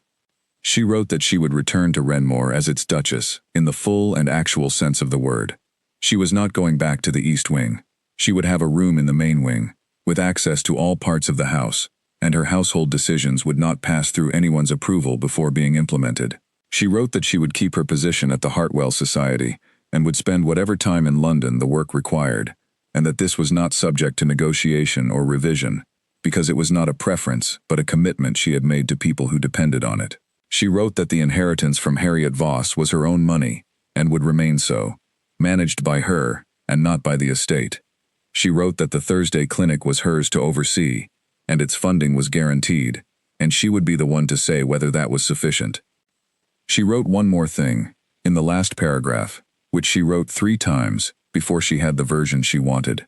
She wrote that she was not returning because Edmund had done the right things, or because she had been persuaded by what he had arranged.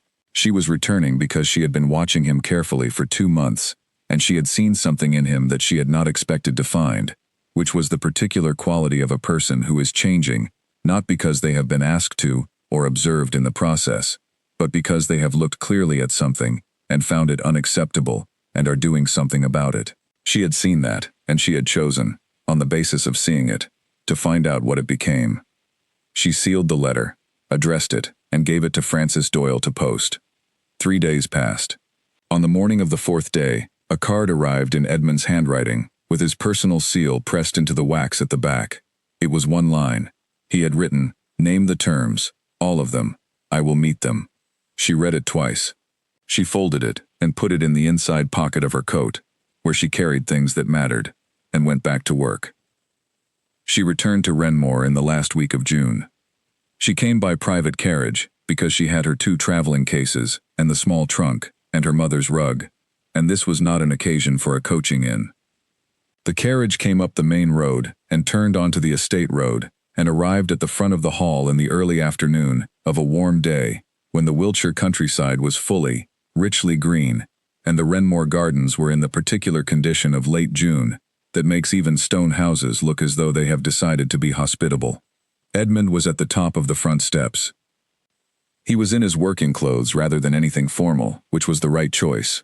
He looked like a man who had spent the morning on the estate and had come in at midday and had been waiting since then, not anxiously but steadily, in the way of a person who has decided what they want and is prepared to wait for it without making the waiting into a performance.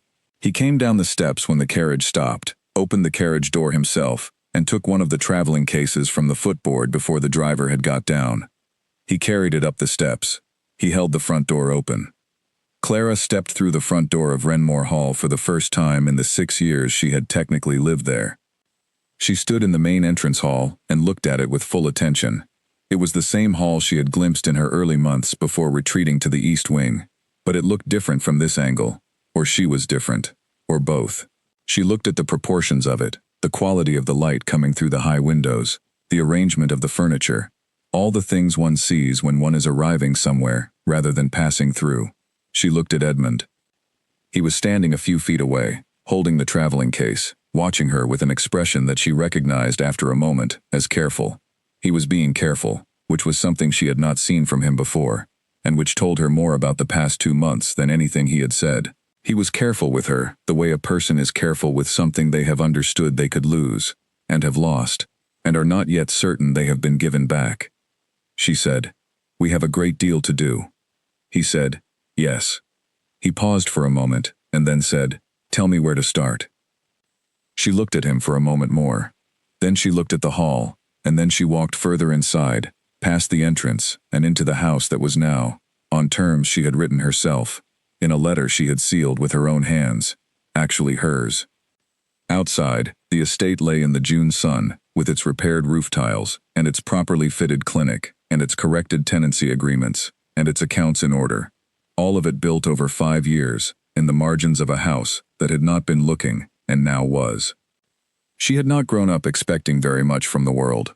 Her father had been a kind man with a poor understanding of money, and an overly generous disposition toward friends who borrowed things without intending to return them. Her mother had died when Clara was 11, leaving behind the small rug that now lived in front of the east wing fireplace, a collection of pressed flowers in a brown album, and the particular kind of absence that a child carries differently than an adult does, because a child does not yet know the name of what is missing, and spends years learning to call it something other than a wound.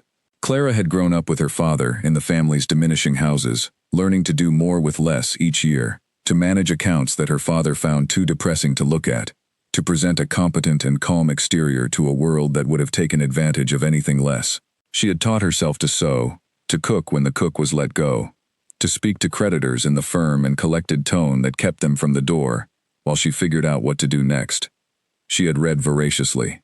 Whatever house they were living in had a library of some kind, and Clara had read everything in every one of them, without discriminating particularly between subjects, because she had discovered young that almost everything is interesting if you approach it with the genuine intention of understanding it, rather than the intention of impressing someone with having read it. She had read law books when she was 14, because her father was being pursued over a debt, and she wanted to understand whether the pursuit was legal. She had read medical texts when she was 16, because a neighbor's child had been ill, and the physician had not come quickly enough, and she had wanted, afterward, to know what had gone wrong, and whether it could have been different. She had read estate management manuals, and agricultural guides, and histories, and philosophy, and 3 complete volumes of collected sermons, which she had found surprisingly useful as a study in how to make a difficult argument seem inevitable. All of this she had carried with her to Renmore Hall in her 2 traveling cases, not physically but in the only way that actually mattered, as a set of habits of mind and a baseline of knowledge that was broader than anyone had thought to ask her about, because no one had asked. In 5 years at Renmore, not a single person in the main wing had asked Clara what she had read recently, or what she thought about anything that was not the household temperature, or whether the windows needed cleaning. The servants asked her practical questions and she answered them. Edmund did not ask her anything. It was as if she had arrived already classified, wife, quiet, decorative, requiring nothing intellectual from those around her. She had been filed under those headings in the first week and never revisited. This was, in the way of things that hurt and then harden into purpose, the condition that had produced everything she had built. Dr. Harlow came on Tuesdays. He always arrived at 10, having finished his surgery rounds in the village by 9:30, and he was never late because he was a man for whom lateness was a form of disrespect he was not willing to offer. He brought texts on the first several visits, and then stopped bringing them, because Clara had already tracked down and read the relevant volumes herself, which he noted without comment, and thereafter calibrated his teaching accordingly, moving past the foundational material at twice the speed they would otherwise have moved, and spending the saved time on the more complicated territory. He taught her how to listen to a chest for the specific sound that indicated fluid rather than inflammation. He taught her how to assess a wound for the early signs of infection that were visible days before the obvious symptoms appeared, and how to treat those early signs in ways that prevented the obvious symptoms from arriving. He taught her, with the matter-of-fact directness of a man who had been practicing rural medicine for 40 years and had seen what happened when women did not have access to information, about the complications of pregnancy and labor that the village women were most afraid of and least able to discuss with anyone who might help them, and he did this with the seriousness and the lack of embarrassment that the subject deserved. Clara absorbed all of it and asked good questions and wrote everything down and had it organized and usable within the week.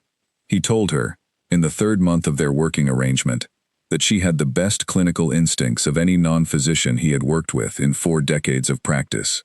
He said it plainly, without decoration, in the way he said all things that were simply true.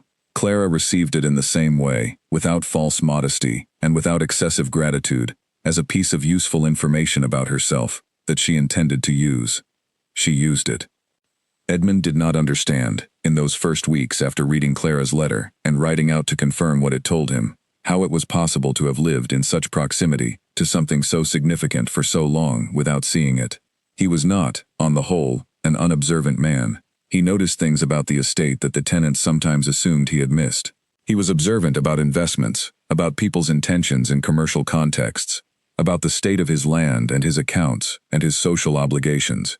He paid attention, in the areas where he had decided attention was required. He had simply never decided that Clara was an area where attention was required. This was the thing he kept arriving at, in the evenings in his study, with the household management journal open on the desk in front of him, going back over the entries that described 5 years of systematic, careful, consequential work conducted in the East Wing, and the laundry house, and the tenant cottages, and the village surgery, all of it invisible to him, because he had not been looking. He had not been looking not because it was hidden, though it had been managed discreetly, but because he had categorized the East Wing as something that did not require his attention, and had therefore not given it any. He thought about the dinner for Alderman Gould. He made himself think about it specifically, not as a general event, but in the detail Clara had described. She had asked to attend. He had said of course, and then he had apparently not transmitted the agreement to anyone, and the evening had proceeded without her. He could not, try as he did, recover the memory of her asking. He could recover Gould's arrival, and the conversation at dinner, and the rather good claret that had been served, but he could not recover the moment in which his wife had stood in front of him and asked a simple and reasonable thing, and he had said yes, without registering either the asking or the agreement. The conversation had apparently been of so little weight to him that it had left no mark. That was the part that was most difficult to sit with. He went, on the Saturday of the 2nd week, to the village church. He was not a particularly religious man, but he went on occasion, and he had the sense that sitting in a space designed for reflection might be useful. He sat in the front pew, which was the Duke's pew, and looked at the altar, and thought about a woman who had stood in front of that altar 6 years ago, in a pale dress, with wildflowers she had cut from the roadside, because he had seen the wedding register, and the date, and he had done the arithmetic, and he understood now what day the first anniversary had been, and what the blue wildflowers on the breakfast table had meant, and he had not gone down for breakfast that morning. He had eaten in his study, and told Gerald to inform his wife he was leaving for London, and he had left. He sat in the pew for a long time. On the way back from the church, he stopped at William Fletcher's cottage again, not to ask questions this time, but simply because he had found himself wanting to see the boy. William Fletcher looked surprised, but let him in without question. The boy, whose name was George Henry Fletcher, which Edmund had not previously known, was in the kitchen with a piece of bread and an expression of cheerful indifference to the presence of the Duke in his kitchen. Edmund asked him how old he was. The boy said 7. Edmund asked what he liked to do.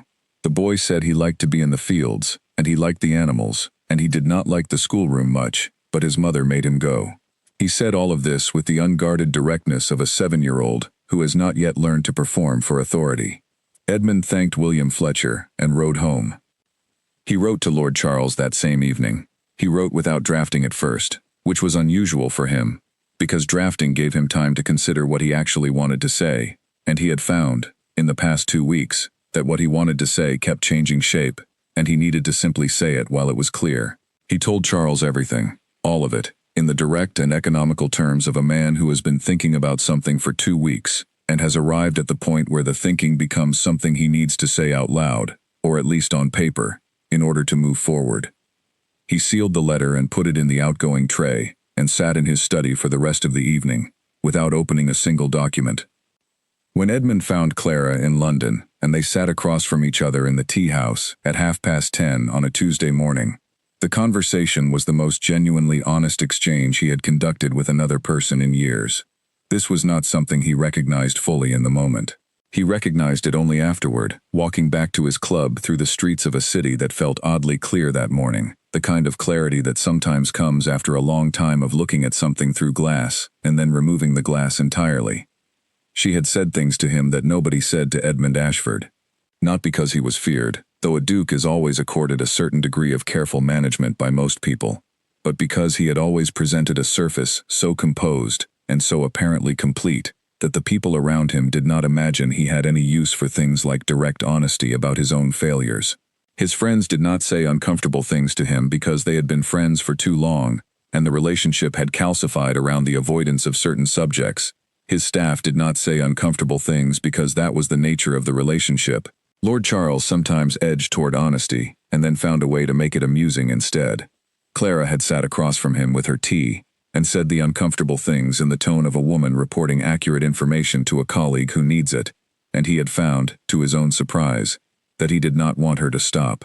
He had wanted to keep hearing it, not because it was pleasant, which it was not, but because it was true, and true things, even difficult ones, have a particular quality of usefulness that comfortable things rarely match. She had said she had tried, in the beginning. He had not remembered. The weight of not remembering was different from the weight of having known and chosen differently. Having known and chosen differently was something a person could argue with. Not remembering meant that the moments she was describing had not existed for him at all, had been conducted on his side in a state of such complete inattention that they had left no trace.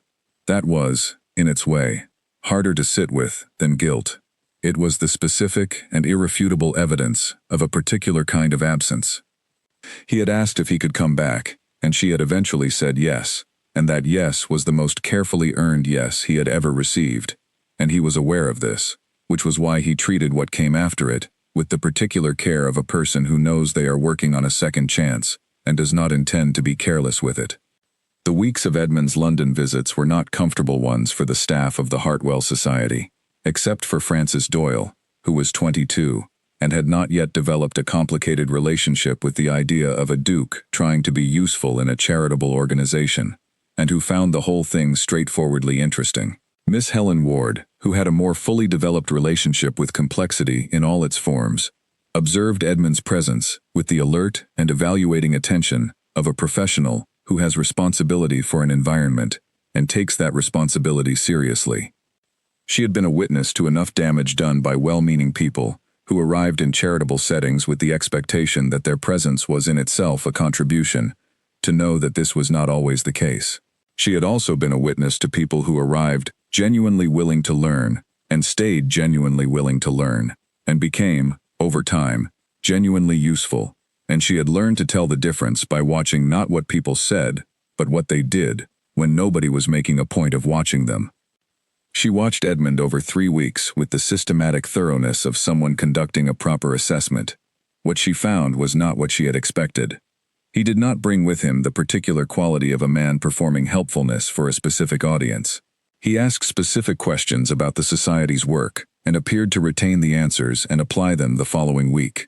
He spoke to the families who came in for welfare support in a way that was initially awkward and became, over 2 or 3 attempts, less awkward and more direct and more genuinely appropriate. He did not condescend, which she had been waiting for, and he did not require acknowledgement of his efforts, which she had also been waiting for. He simply did the work that was in front of him and came back the following week and did more of it. She mentioned this to Clara on a Thursday morning over the internal correspondence. She did not couch it in praise, because she was constitutionally opposed to praise that was not earned in full, but she made an observation. She said that in her experience, people in difficult circumstances who were attempting something genuinely new either ran out of effort within 3 weeks or settled into the effort in a way that suggested it was becoming habitual. She said that Edmund appeared to be in the second category. She said she thought Clara should know. Clara received this information without visible reaction. She read it once and filed it, and did not respond to it in writing. But on the Thursday afternoon of that same week, when Edmund appeared at the end of the intake sessions and asked if there was anything further he could do before he left, she said yes, and gave him the Barlow file, and told him what she needed, and watched what happened next, with the specific and thorough attention she gave to everything that required it. What happened next was that he asked one clarifying question and then left, and came back 2 days later with the situation resolved in the way that required exactly the kind of authority and connection he had, and the society did not, and he told her about it in the same factual tone in which she had given him the problem. And then he picked up a delivery box from the reception area and carried it to the storage room because it was in the way and needed carrying. She sat at her desk after he left and looked at the wall for a while. Edith Carmichael knocked and came in at that moment and sat in the chair, with the economy of movement of a woman who runs a non-profit on an insufficient budget and has learned to conserve everything, including motion. She looked at Clara for a moment. Then she said, "Well?" Clara said, "Yes." Edith said, "He carried the box." Clara said, "Yes, he did." Edith looked at the window and then back at Clara. She said, "In my experience, a person who carries the box when it is not their box to carry is telling you something true about themselves." Clara considered this. Then she said, "I'm aware of that." Edith stood up. She said, "Good," and went back to her office. The Thursday clinic in its London form was not identical to the one Clara had run in the laundry house at Renmore. It was larger, in a proper ground floor room of the Hartwell Society's townhouse, with a proper examination setup and access to better supplies, and a second practitioner, Dr. Catherine Marsh, who worked with Clara every other Thursday in an arrangement they had developed over the first month. It served a different population, the women of the surrounding streets, many of them working in domestic service or in the small manufactories nearby, many of them managing the same fundamental issues Clara had seen at Renmore, which were the issues of too much demand on a body and too little support for that body, made complicated by poverty and by the particular difficulty of being a woman in a city in 1891. Edmund attended one of the Thursday sessions in early May, at Clara's explicit invitation, which was the first time she had explicitly invited him to anything. She had extended the invitation, without explanation, in the same precise and matter-of-fact way she issued all her working communications, and he had arrived on time and had sat in the waiting area for the duration of the morning, with the particular stillness of a man who is trying to be present without being in the way, which he managed tolerably well. He spoke to 2 women in the waiting area in the careful, unhurried way he had been developing over the past weeks. He carried supplies when asked. He sat in the corner of the outer room at the end of the session, when Clara and Dr. Marsh were reviewing the morning's cases, and he did not contribute unless he was asked. And when he was asked, he gave his attention, but not more than his fair share of the floor, which was a discipline she had not expected from him, and which she noted. On the way out he told her that he had not understood, until that morning, the full scope of what she had built at Renmore from the description alone. He said that reading about a thing and observing it were different forms of understanding, and that he now had both. He said this without particular emotion, in the practical and honest tone that she had come to recognize as his native register when he was not performing, which was the register she found most useful to deal with, because it was the one that meant what it said. She told him she was glad he had come. It was the first time she had said something to him that was not simply accurate information or a professional exchange.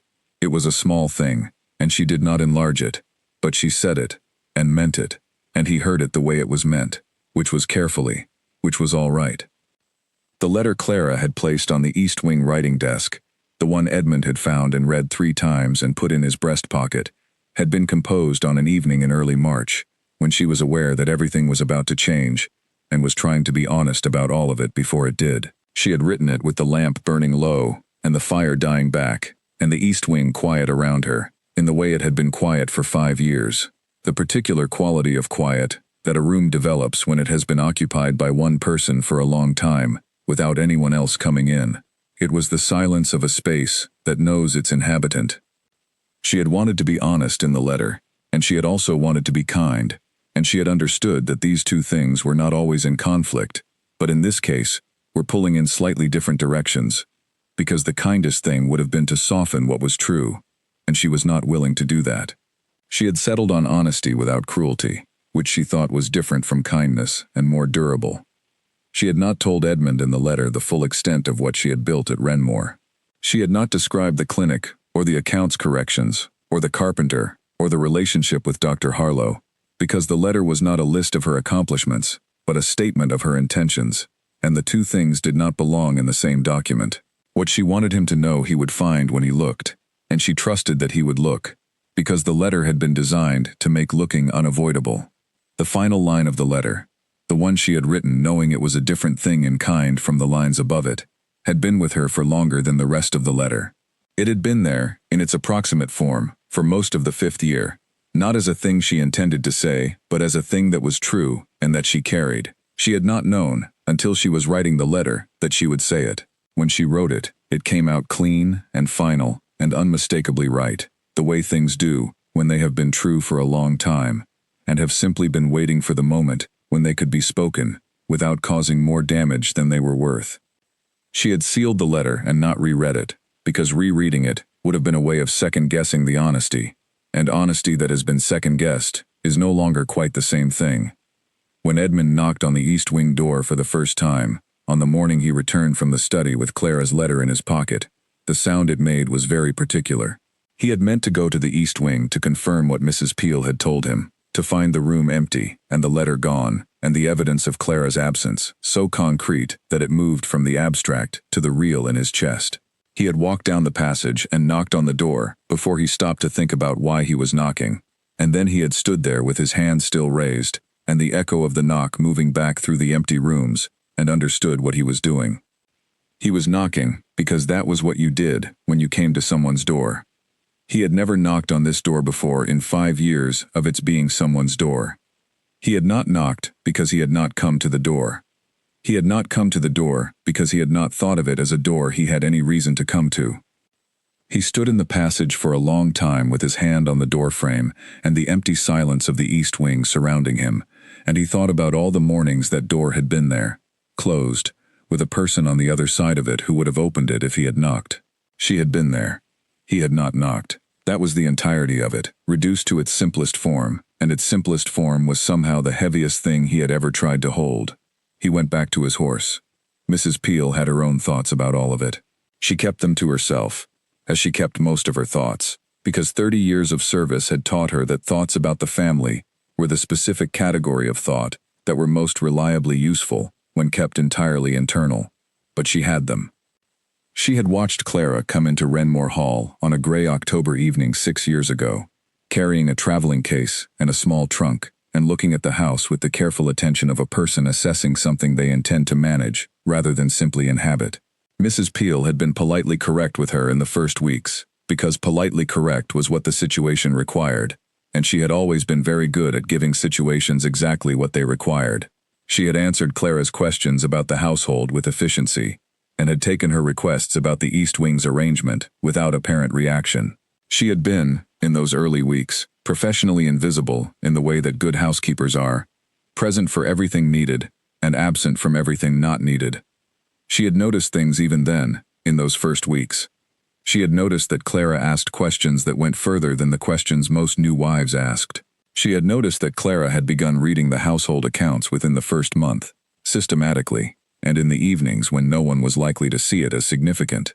She had noticed the way Clara walked the estate grounds in the early morning hours, not the idle walk of a woman at loose ends, but the purposeful circuit of someone conducting an assessment. She had put these observations in the category of things to watch rather than things to act on, and she had watched. By the end of the 2nd year, Mrs. Peel had a fairly clear picture of what Clara was doing, and her opinion of it was unambiguous, though she had not shared it with anyone. By the 3rd year, when the Thursday clinic had been running for 6 months, and the eastern lane had 3 repaired roof tiles, and the tenancy corrections had gone through on Edmund's signature, she had made a private decision. The decision was that whatever this woman asked of her, within the range of the reasonable and the possible, she would provide. Not because she had been told to, and not because it was in any official description of her duties, but because it was plainly the right thing to do, and Mrs. Peel had been in service long enough to have a very clear idea of what the right thing to do looked like, even when nobody was pointing at it.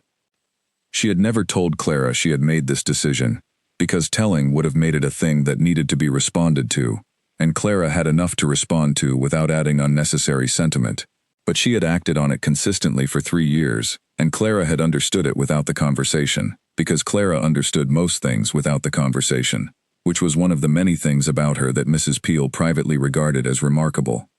When Edmund had stood in the East Wing passage with his hand on the doorframe and the empty rooms behind him, Mrs. Peel had been in the linen corridor 2 passages away, and she had not gone to him, because he had not asked, and because some things are better processed without assistance.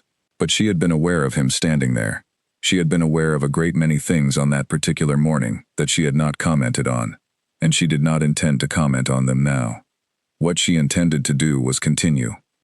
She had already spoken to Dr. Harlow the previous week, in the specific and confidential terms Clara had given her, passing along the gray ledger's contents and the 3 names of the patients she was most concerned about.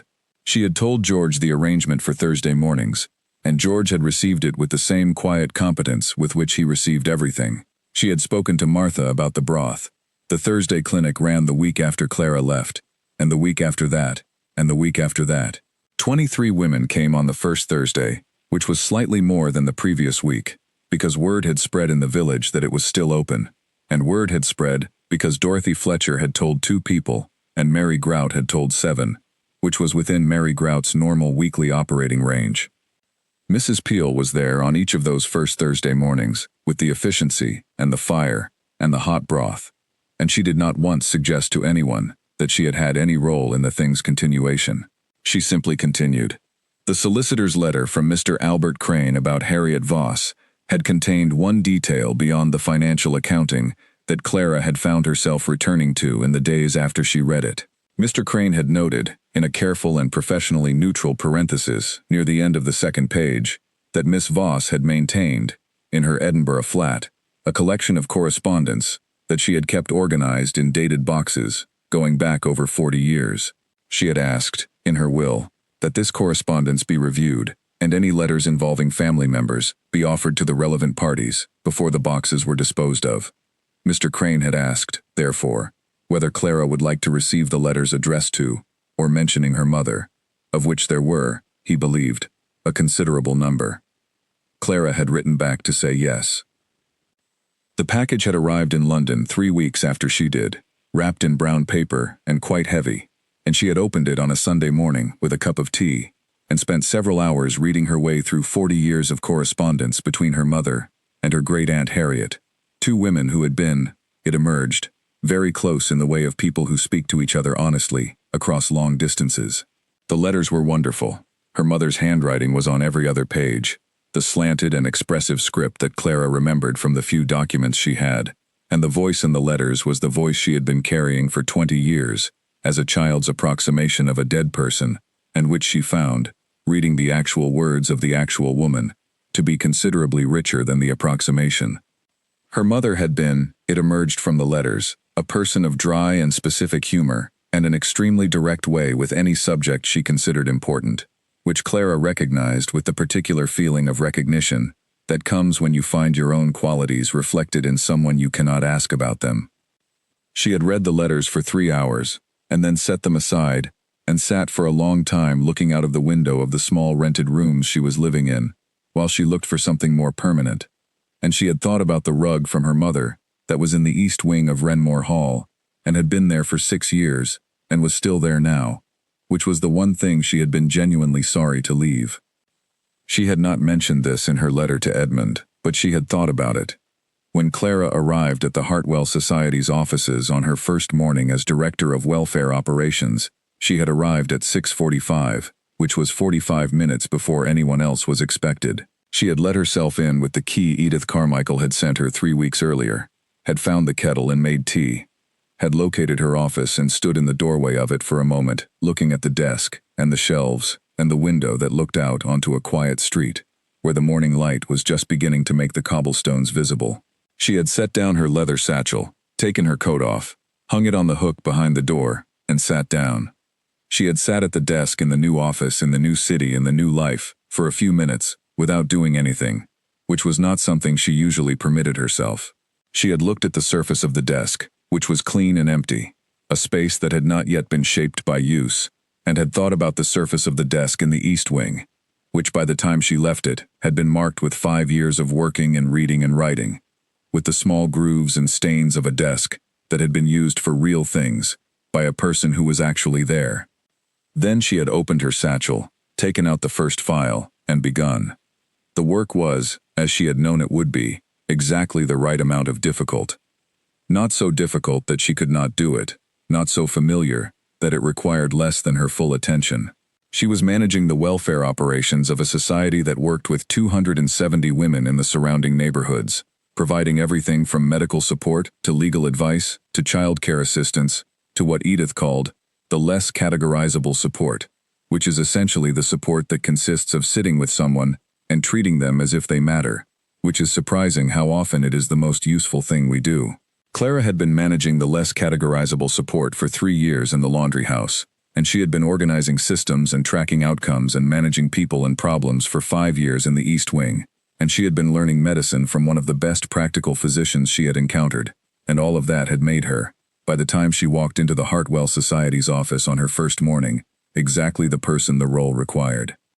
She was not, in the first months, without difficulty. She had never lived alone before, had gone from her father's house to the East Wing of Renmore Hall without an interval, and alone turned out to have a texture that she had not fully anticipated. The rooms she rented were on the 3rd floor of a house on a quiet street, 2 rooms and a kitchen, and they were fine rooms, properly furnished and adequately warm, and with good light from the south window in the sitting room. But they were very quiet in the evenings, in a way that was different from the East Wing's quiet, because at least the East Wing had been part of a house that was alive with other people, even if those people were not attending to her. The rented rooms were simply her own, and in the evenings they were her own exclusively, and some evenings this was the freedom she had worked toward, and other evenings it was something she held carefully and deliberately, and tried not to let become something she named incorrectly. She worked long hours, which helped. She attended the Thursday clinic. She read, which she had always done. She wrote to Mrs. Peel once a week, letters that were specific and practical, and contained, at the end, 1 or 2 sentences that were neither specific nor practical, but were simply the kind of thing you write to someone who has earned them, which Mrs. Peel answered with letters that were precise and organized and contained, at their own ends, 1 or 2 sentences of a similar type. She wrote to Mary Grout, who wrote back in a sprawling and cheerful hand, full of village news and observations about the weather, and occasional advice that was wise, in the way that advice is wise, when it comes from someone who has no stake in whether you take it. She did not write to Edmund. She received, in the 4th week, a letter from Dorothy Fletcher, not coordinated with anyone, simply written and sent, in Dorothy's careful and slightly labored script, to say that the Thursday clinic had continued, and that Dr. Harlow had engaged a young assistant who was learning quickly, and that the Fletcher boy had received a prize at school for mathematics, which he had apparently not expected, and which had surprised everyone, including the boy, and that Dorothy hoped Clara was well and settled, and that the Eastern Lane still looked good. The letter ended with a single sentence that Dorothy had probably written and then kept, because it had been added at the bottom in slightly different ink, as if returned to, "You changed things here, Your Grace, and things that are changed don't go back."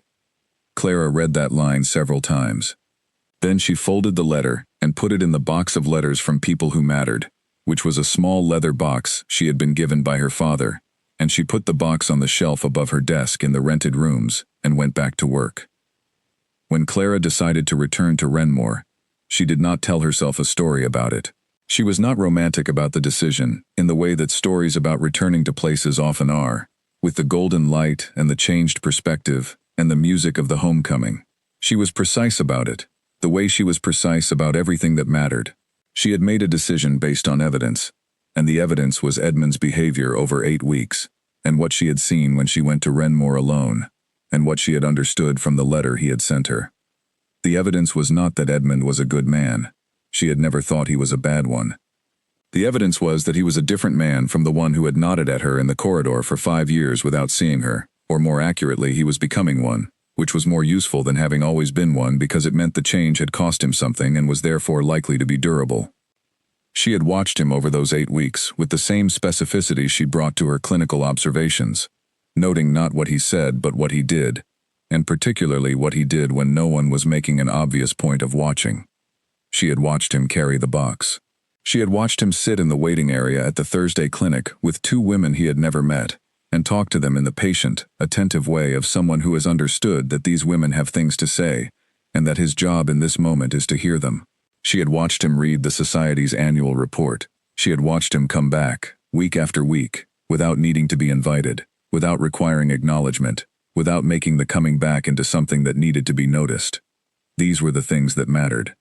Not the formal gestures, the tenancy restructuring, and the clinic refitting, and the letter to the tenants, though those things had mattered too. The formal gestures were evidence of the right intentions. But intentions without the daily practice behind them are architecture without the house. What she had been watching for was the house, and she had found it, building itself week by week, in the particular way that real things build, which is slowly and without announcement, and through the accumulation of small, consistent actions. She had not told him she was going to Renmore alone. She had simply gone, because she needed to see it on her own terms, and without the complication of his presence in it. She had expected to feel strange in the hall. She had felt something, standing in the main entrance, but it was not strange. It was more like the feeling of finally entering a room you have been adjacent to for a long time. She had walked through spaces that had technically been hers, and had not felt like hers for 6 years, and they had felt, that June morning, like spaces she was beginning to understand the shape of. She had picked up the rug from in front of the sitting room fire, which was not where she had left it, because she had left it in the east wing, which meant Edmund had moved it. She had not asked him about it. She had stood in the sitting room holding the small, worn rug for a moment, and then she had put it back down in front of the fire where it had been. Her mother's rug, in the main house, in front of the main fire. She had stood there for a while, looking at it. Then she had walked to the laundry house.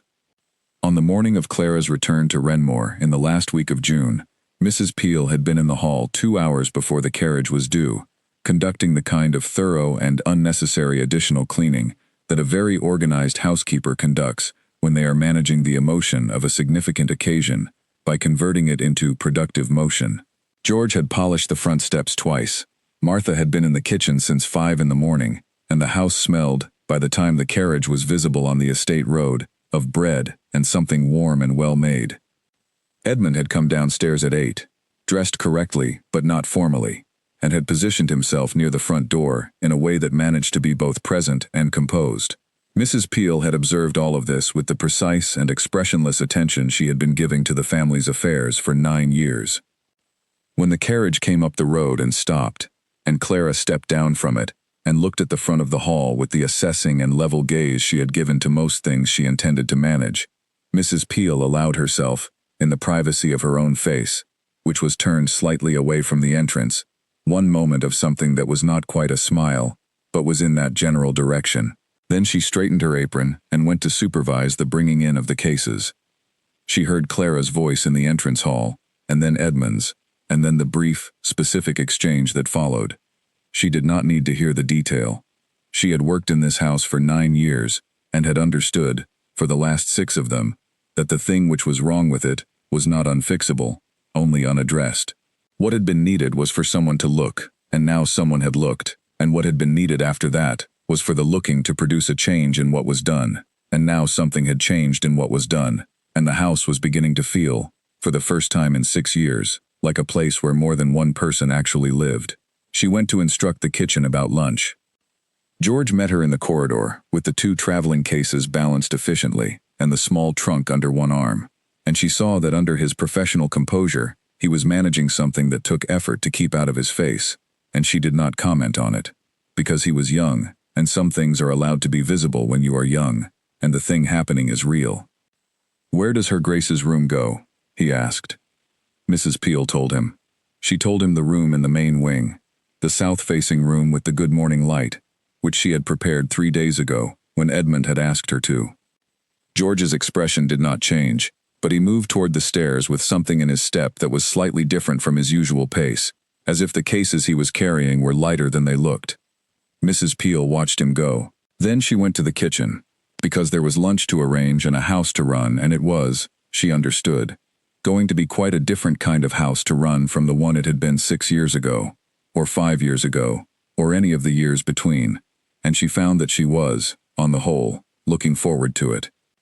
There was one thing Clara had not written in the letter she left on the East Wing desk, and had not said to Edmund in the tea-house, and had not written in the longer letter that began with yes. It was the thing that was perhaps most true, and most difficult to say clearly, which was why she had not said it in any of the various contexts, where saying things clearly was the point. She had not written about what it had cost.